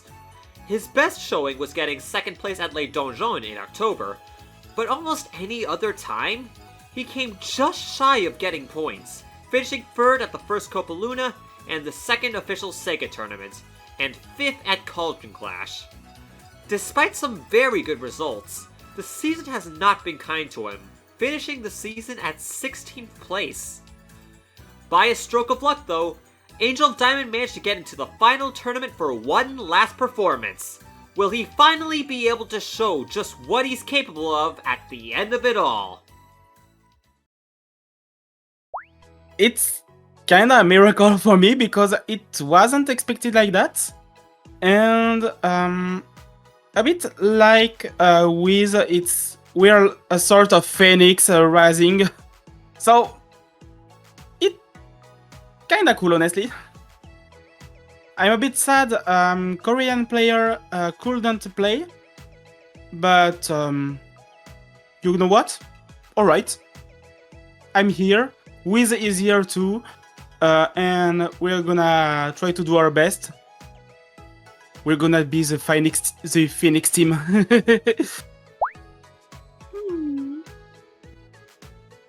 I'm really wondering who is it? Oh la la! Oh my goodness! What the hell? Yes, that was expected. Kopari is this type of player I can be pretty surprised, positively and negatively, so I'm not that surprised that I have to fight Kopari for the top 8. Honestly, Kopari is the type of player I can be pretty surprised. Sometimes I can beat him, sometimes he can destroy me, and honestly, I don't have a lot of expectation. The only thing I want is we do our best and we give a cool spectacle for viewers. And let's do our best. Kopari is pretty chill, honestly. I really like this guy. Yeah, it's incredibly close, but really, it's often, if we take results precisely, it's never that close, honestly. It's pretty funny. Sometimes it's just pretty high difference for me and sometimes for him. So, I a bit scared we're gonna have this result again. And honestly, I don't want that. Even if I win, I would like to have a pretty close set. It's really something for a cool climax, maybe. Honestly, I think I don't really know. Honestly, I think I'm gonna adapt myself depending of his style. But maybe I will do my common play, I guess. But I can't really answer that before playing the match, because it depends of how I'm feeling at this moment, how my opponent is playing. There is a lot of factors to have an impact on how I'm gonna play. So it's kinda hard to answer precisely. So I think it's a bit the same thing as some player like KZN. I know my weakness, and if he's able to enjoy this weakness and gaining points like that, it's gonna... My main fear it's not that losing, it's that I lose my self-control. And if that happens, it's gonna be kind of terrible. But what I just hope is just I can enjoy my pro against him and win. If I win, it's better, but we'll see. I can't... if I want to have a fun, maybe against Rick, if I want something I'm a bit more sure, maybe Akliv or Void. I know Yoshi, I think Yoshi, it's really harder for me to beat, but Rick is extremely strong, but I have a small hope against him. Akliv, it's pretty dependent of how he is feeling at this moment, because I know if I play fast, he can be a bit disturbed, and Void is mostly depend of himself. So if I have to give a short answer, yeah, I will say maybe Akliv, I would say. But yeah, I think I'm gonna say Akliv. I'm gonna give a simple sentence. If I don't have a op, just I won't play, it will be useless, except if I want to have fun, but I'm actually in the top 12. It's already insane to have this chance. So I don't want to start the tournament as a losing as a loser mind and trying to do my best, even if I don't play good. I tried, it's fine. So I want to hope to win, even if chances are pretty low. But there's still a chance. Let's do my best, and we'll see. For Kupari, let's do our best. I hope you will give your best, and let's give a good show. Just I wanted to say, if he wins against me and if he reaches top 8, I just give a lot of hope for him to continue. Really, I will be extremely happy for him anyway. I think I said everything I had in my heart, so let's play.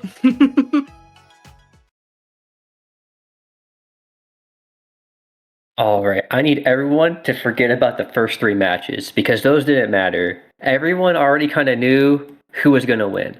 When Villanar and Senred had to drop, this was the matchup everyone expected and no one could predict. The desk was split. No one could pick between KT and AOD.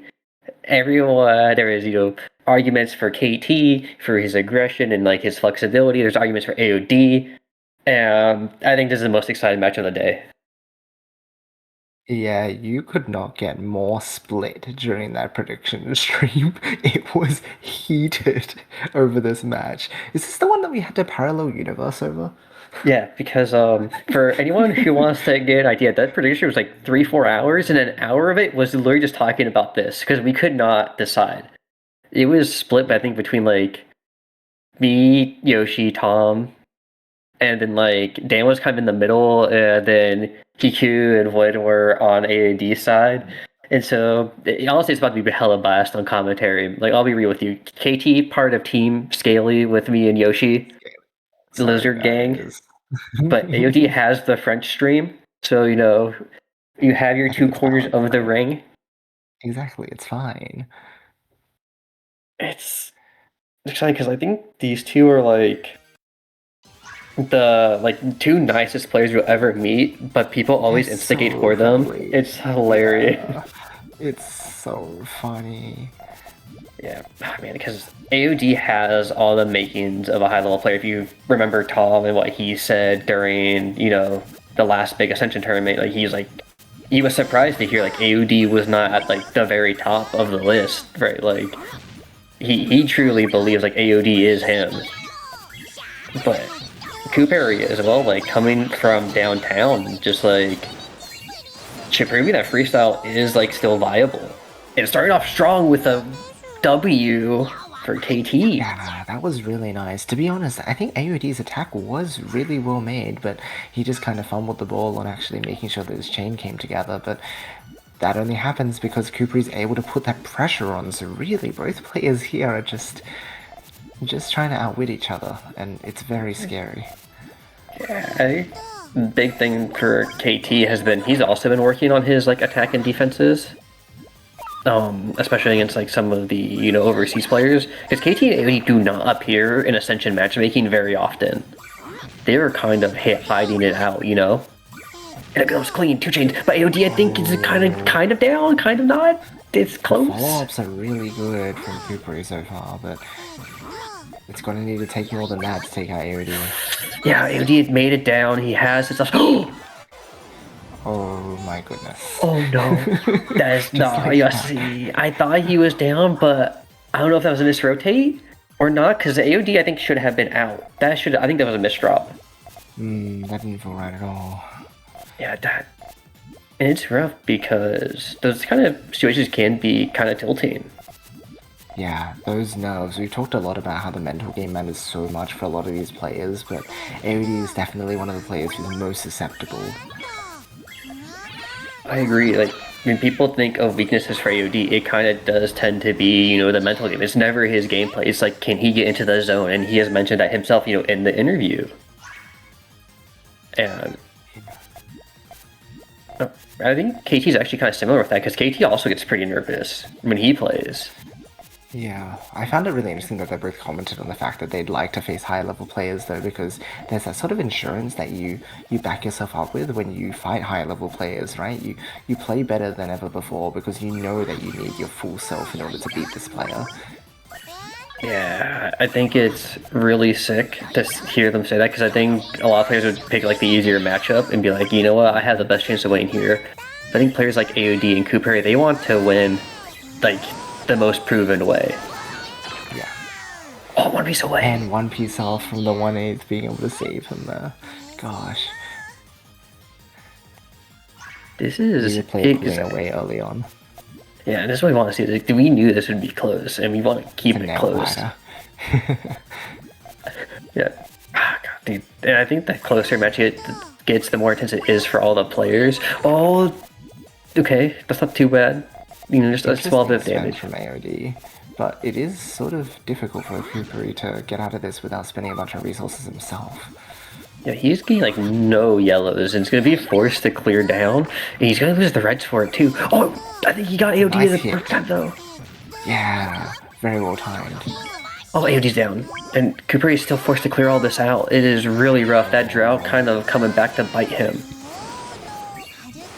Oh, this is a really tough situation. His trigger is so high up. Oh? 8 more? But no, the reds are missing. Unfortunately, he used it to extend, but it also needed to be there for his chain to work the whole way, so no chain route there. Oh, God. That is so unfortunate, man. A lot of that just kind of stemmed from Cooper. He got like no yellows that round. He was forced to build around this 1 and 2 and 5 and 6. That's so messed up. And that's kind of like the risk of freestyle, though. Sometimes, you will sometimes end up in these droughts when you go for these crazier extensions. Okay. Interesting spend. AOD does have a sufficient response, but it does leave his chain shape really awkward. Yeah. Cooper gonna be forced to spend his entire chain, actually. He has to go for the alt trigger. Nice pivot. Super powerful, though. Don't the blues! They're not real. Goodness, it's time for AOD to get droughted. I guess it goes both ways. Even Yeah. the game is deciding that it's going to be even with the RNG between these players. That's how much belief there is here. And to be fair, I think it was hard for AOD to expect the alt trigger. It was not. I don't think you would predict him to pop his chain like that. Oh, it's crazy. But because he did that, right, it meant like, because when AOD popped his attack, he thought Cooper wouldn't have an alt trigger, so he didn't wait for blues to be safely in queue before attacking. But Cooper knew he had the alt trigger, and then huge cover up. Response. Wait, the purples are here. Nice dig from AOD too. Yeah, like, you can get out of this. Oh, the reds are queue! the double red into one more. Oh gosh, hard to anticipate. Yeah, I think the risk was worth it for KT there. Like, if it wasn't double red, AOD's probably just dead there, right? Like, Yeah, that was the only way out. I don't think it was a bad play either. It's really hard. At the end of the day, you do have to gamble at least a little bit in this game, and I think that was a pretty reasonable one to take. Nice of AOD not hesitating in order to get all those pieces on the board in the first place, though, so well played keeping that confidence together. Agreed. Like, AOD is not someone who hesitates that often. I think he's generally fairly confident in his building. Oh, KT doesn't have any trigger ready, and AOD saw that. Confidence. Just striking when he knows exactly what he needs to do to take the win. Yeah, dude, I think that's probably the best thing you do back for stars when you see that they have committed to we need to build 3 links before my chain's even accessible again. It's just always just attack it. It is so good to just make them lose all that space. Yeah, I think a lot of people are hesitant to attack freestyle because, well, hey, I can't read this, but there are really good windows of safe attacking and vulnerability if you can spot them. Yeah. Oh, we had the parent cut? I don't know if KT saw it. Oh, he just makes it blues. It's too fast. Yeah, it feels like AOD is playing very confident. You know, much stronger back half of the season with those wins against Villa and R. And super close sets against a Void. Yeah, he's got a lot of evidence to show that he is among the high level players. Yeah, it is kind of funny that everyone keeps picking Void. Do you ever think about that? Oh, the Hellfire follow. Maybe Void is just that likable. Yeah. I was like, who do you think you could be? It was just like Void. I didn't say that. I just think it's hilarious. It's like, who would you like to play in top 4? And there was kind of an answer. Who do you think it could be? It's a little funny. This guy. Oh my gosh, AOD going for the huge chain again. Huge commitment from and it worked out for Cooper because Cooper just sacrificed his 3rd floor to go for the quick attack as what he needed. It was quite the necessary move because AOD's chain was going to be really big if Cooper let him get away with it, so that was a really nice way to provoke and take advantage back from AOD. Great. I think AOD has easily the better main chain potential compared to Cooperi. And I think that's kind of rough for KT because it means he is going to have to be on the aggressive more often than AOD will have to be, but I think AOD will still be aggressive because this is how AOD is. Wait, dude, it's almost there. Wow, He makes it! The power. That's crazy. Again, trying to restrict time, but this time around Cooper draws the piece just on time. Yeah, it's only 35, like that's not a lot. Oh, like, this is so fantastic. Look at the diggable! reds at the back, that's awesome, and that is the sort of tailing that you would expect from Cooper here. Just links that appear out of nowhere, pulled from thin air. And no reds for AOD means no secondary chain, because he was building, he was cooking. Yeah, that was looking very good. Oh my god, dude. 6-5 on the board inside Nail Biter. This is why everyone was anticipating this to be the set to watch. If you only watch one set today, be glad it's this one. Okay, AOD going for a very early attack, very PPT2 style, and it hits. Yeah, and again, he's like, look at Cooperi's board. He had no space.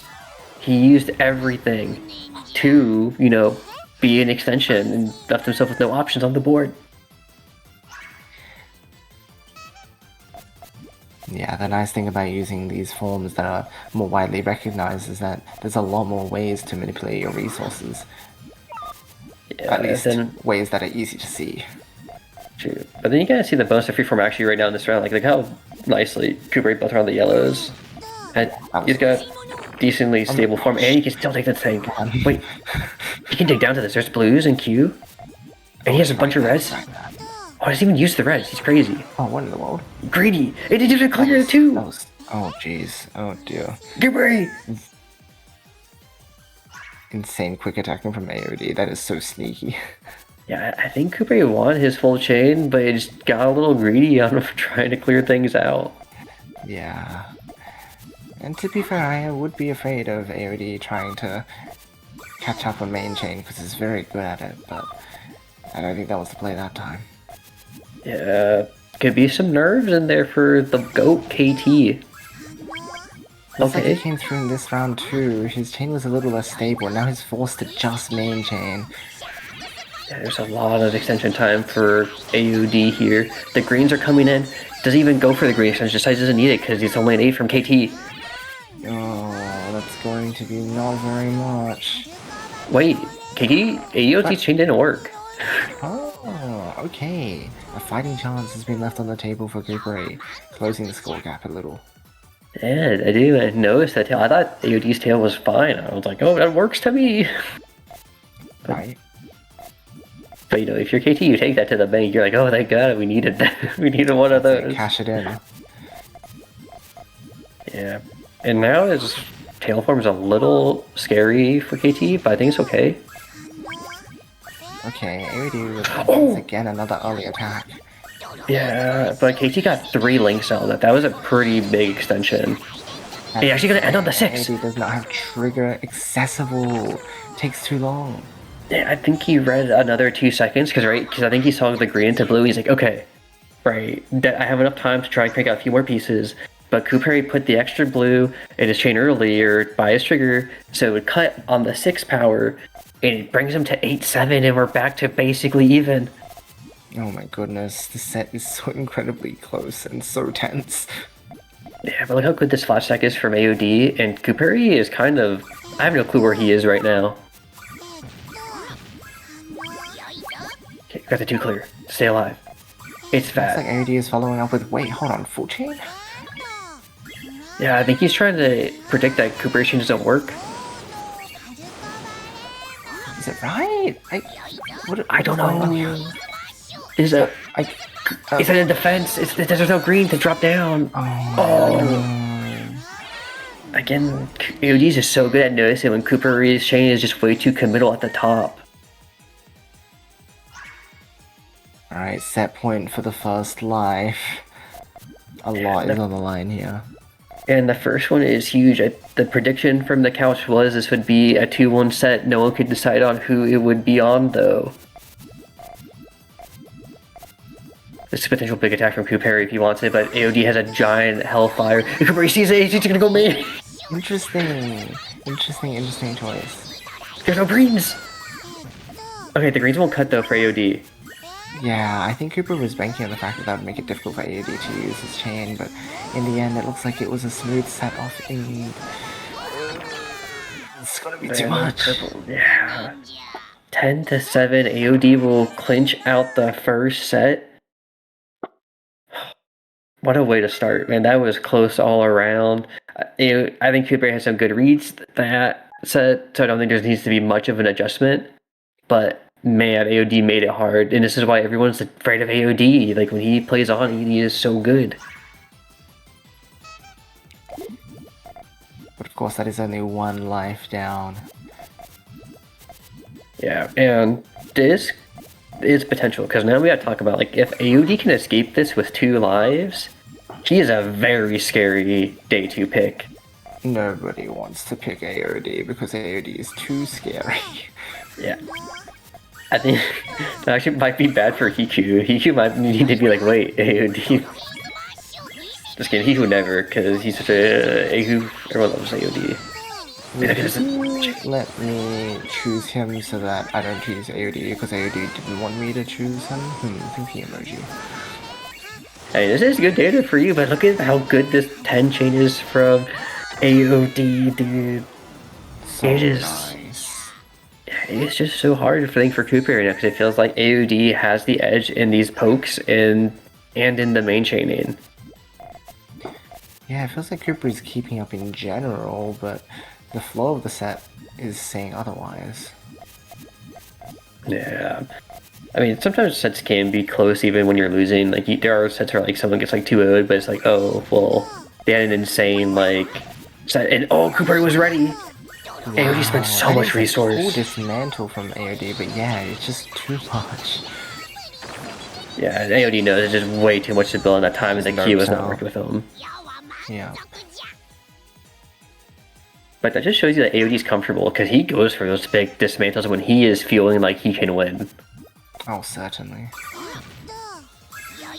And no one misses the all clear, based. Nice. Love to see it. Oh, okay. I think AOD is actually really hard to extend, and Cooper was even looking at it, he was like, wait, there's a chance. Which direction do the build... Okay, AOD seems to be going left to right and rushing out just A chain, but Cooper is a bit more sophisticated. Oh wow, it wraps around. Oh my goodness, it explodes both sides. Oh my goodness. This is Cooper tier chaining. Yeah, and to be fair...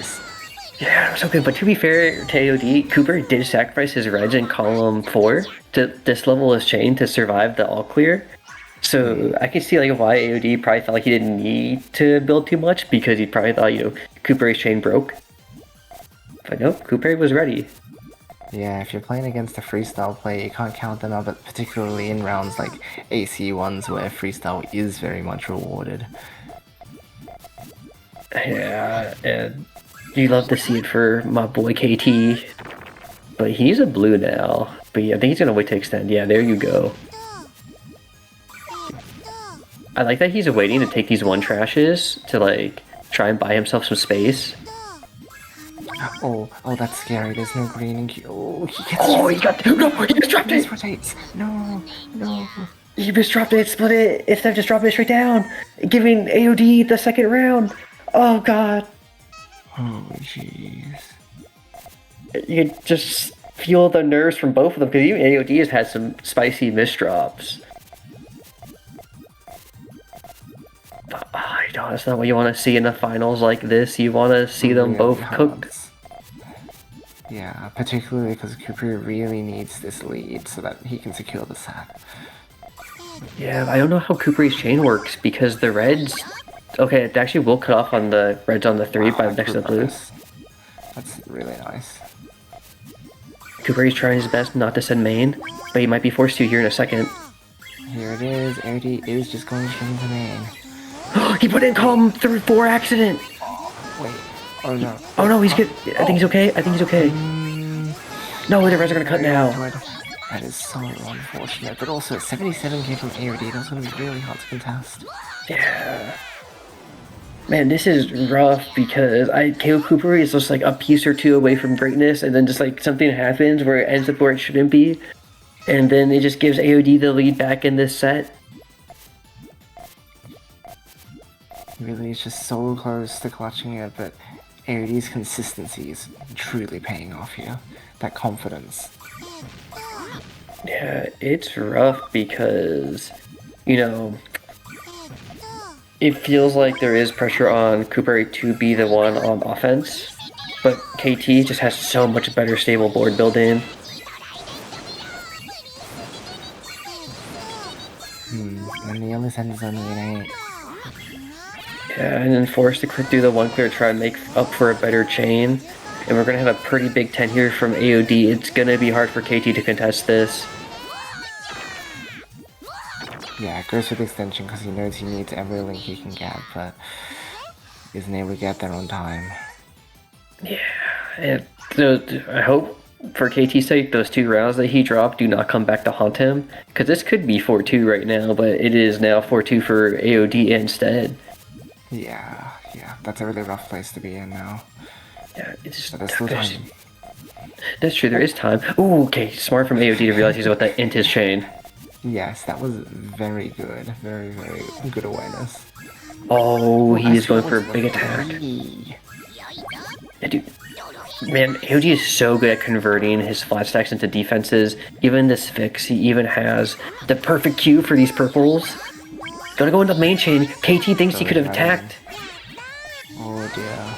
This is going to be really difficult to catch up again because AOD's chaining is just so efficient. Yeah, this is probably one of the hardest matchups for a freestyler. Because again, like, this is very nice, but there's so much wasted space. Hey, look, all the leftover purple, blues, and greens. It's going to be too much. AOD now halfway to taking this set for himself and securing 2 lives going into day 2, which would be massive. Yeah, and honestly, I don't think anyone will want to pick AOD first round. I think if AOD can escape this with 2 lives, it makes Dan and Hiku's life harder, if anything. Yeah, certainly.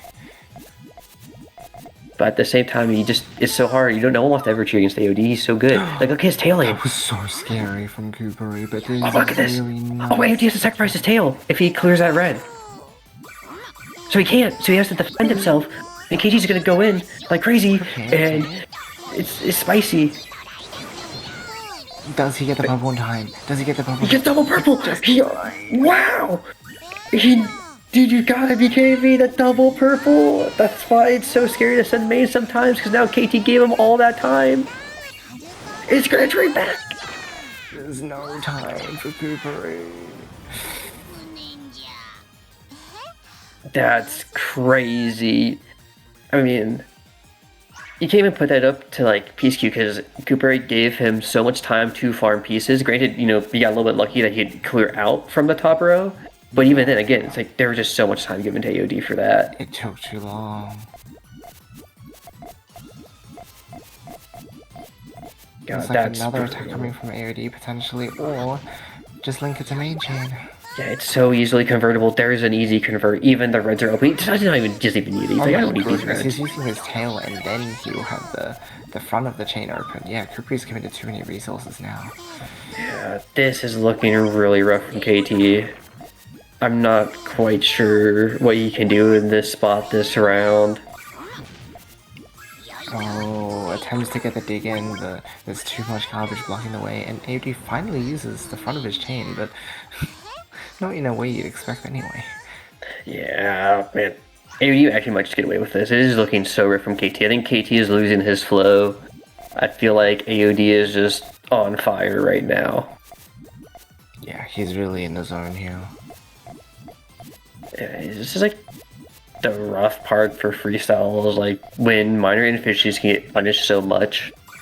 It is always on you to be the person making the aggression. It's always on you to be the person who is taking these pokes. To punish, what your opponent is doing. And you're kind of always at that like natural disadvantage. These exchanges are just completely wild, because even though Cooper is responding well, it feels like AOD just has more and more and more to use. Yeah. And, oh, actually, this might be huge from KT here. There is not. I don't know what he was looking for. He had the chain. That was so bizarre to me. You could have just sent main. I thought he might have had. Cooper, no, please. Hang in there. I think it's nerve. I feel like KT is not in the space to be able to read his own chains. And these overcommitting resources is just making these really rough for him right now. Oh my goodness, another really nice 2-double from AOD. Yeah, but we have a big response from KT here. Yeah. Surely this is going to come together. Come on, 2 blues, 2 blues, 2 blues. One more. No, hold on a minute. He sees it. He cut the. Oh no, dude! I think I don't like it when I have to say like sets feel like they're over, but I think KT, the nerves are getting to him so much.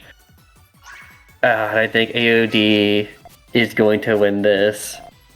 If he just keeps up a little bit more, it's hard when both players are with nerves, right? Both have struggled with it so much over the course of the season.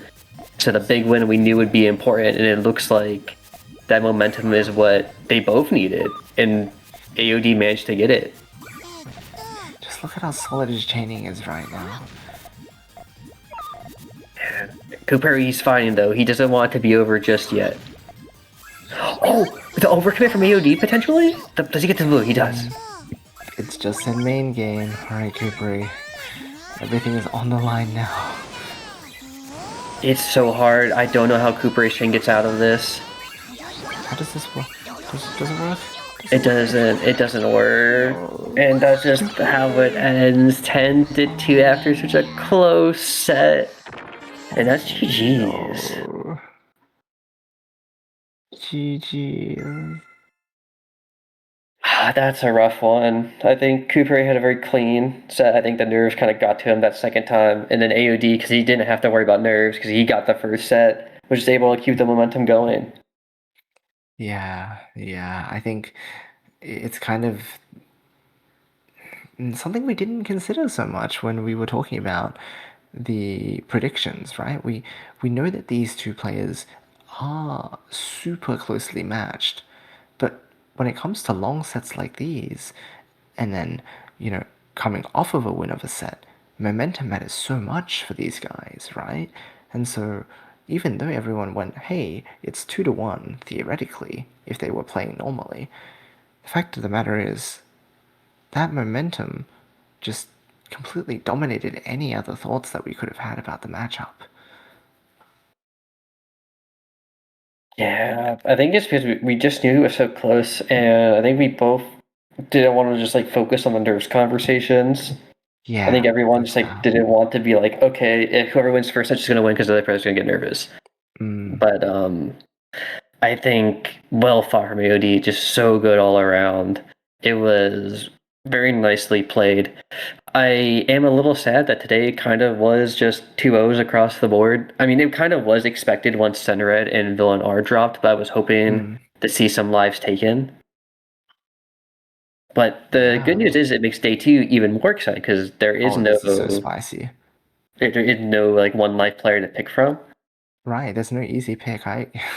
Look, I'm gonna say it right here. I was hoping I could walk into day 2 and at least during round 1 of day 2, so round 2 of the finals, I could just pick the one life opponent, and I only need to win 1 first to 10 to go into round 3. But I can't. I literally can't. No one gave me that option.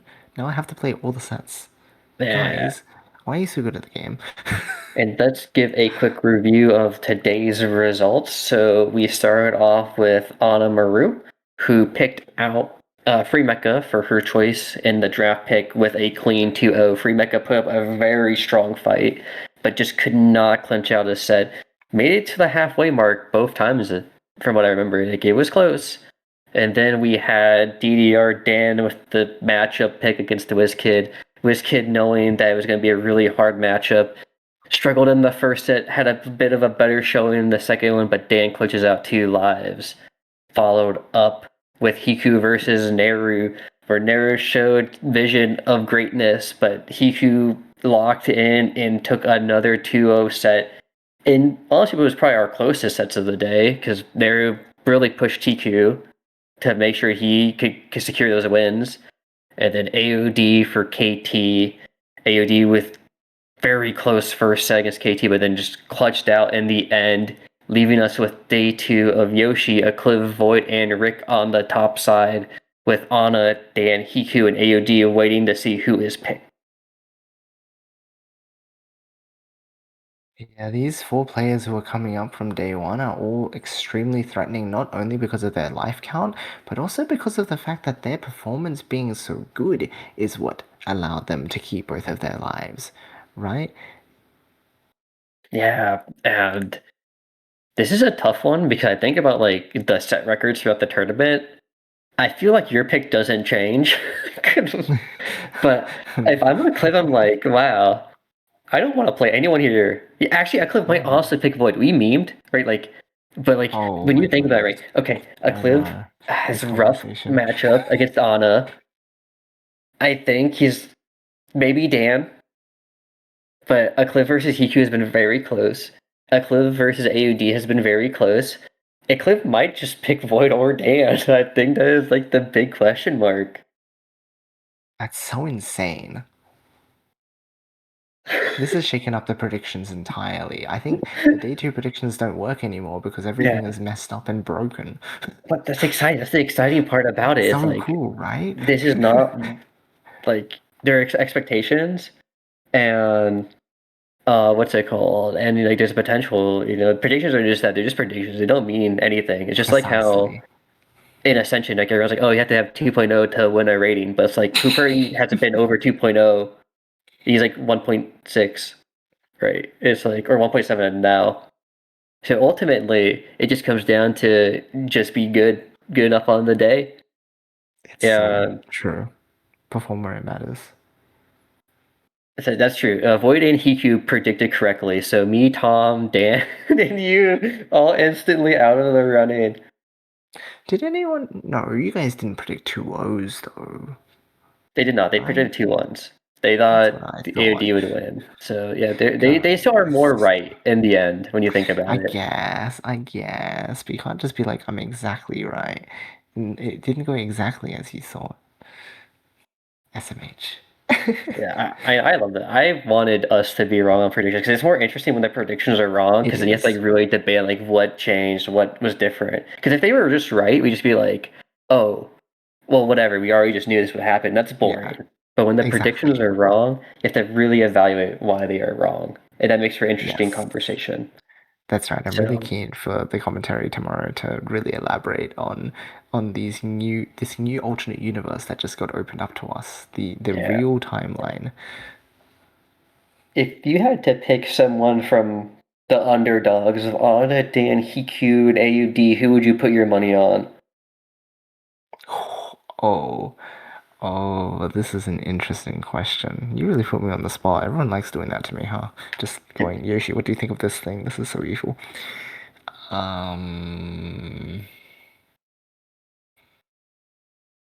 You know what? I want to come out and say it. AOD feels like the player who can just crush if he's in the right condition. And it's really hard to say that because Anna also has crushed recently. She like won a bunch of tournaments and it's like, what are we doing? I'm so scared. But I think just like the topmost level of AOD's play and what he demonstrated today, if he brings that in tomorrow, he's a big threat. So I'm gonna place a bet on AOD. How about you, Riley?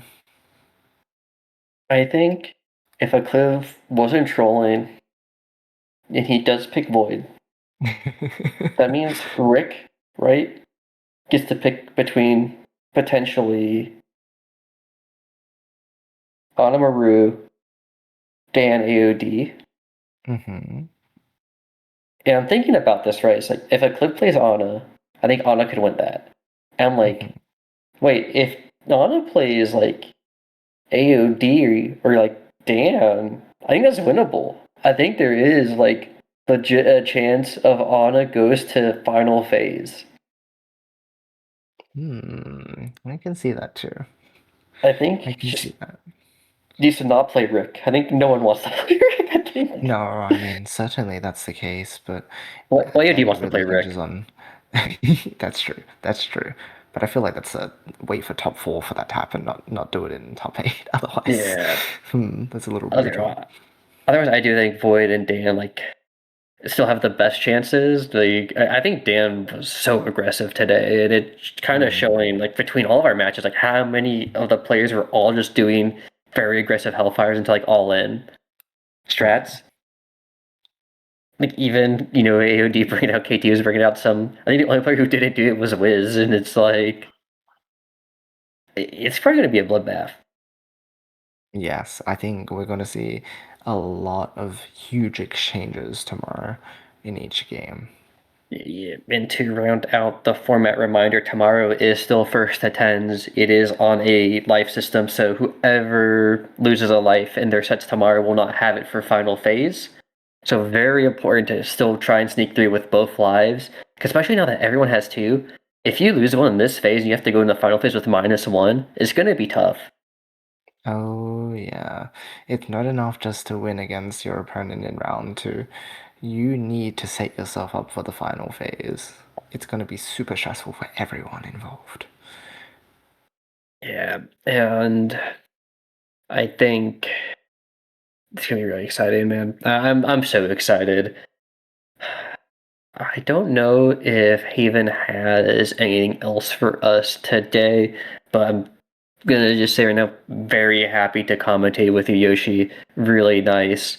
I'm also glad we got to commentate the rest of Naru Hiku. I'm really glad to end up off stream.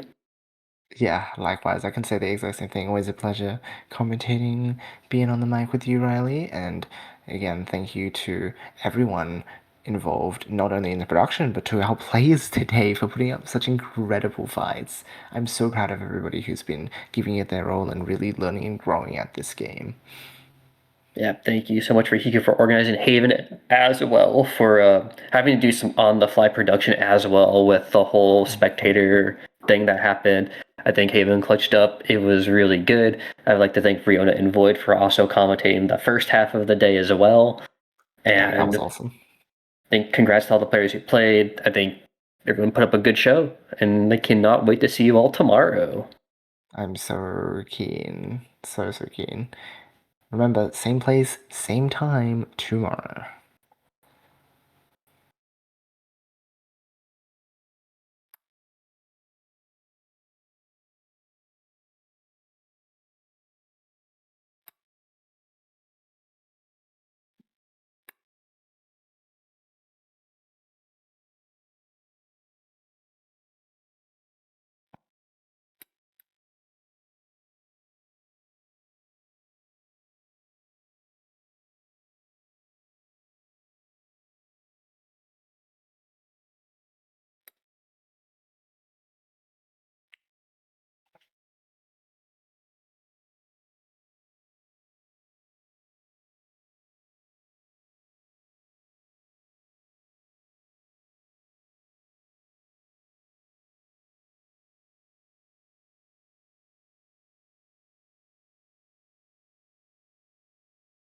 I think Riona fell asleep.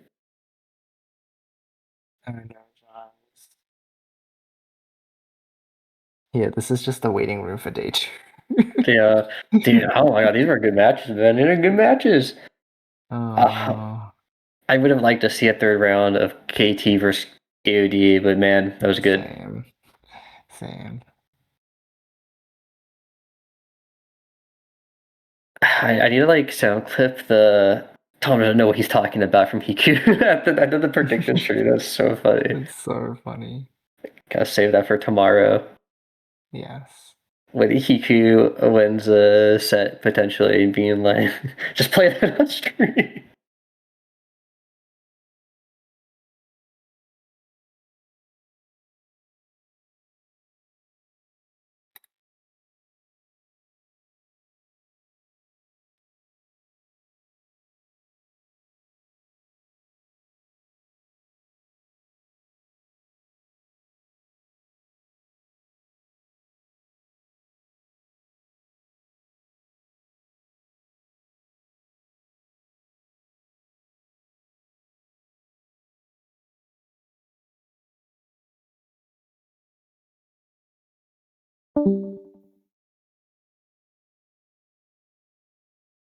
you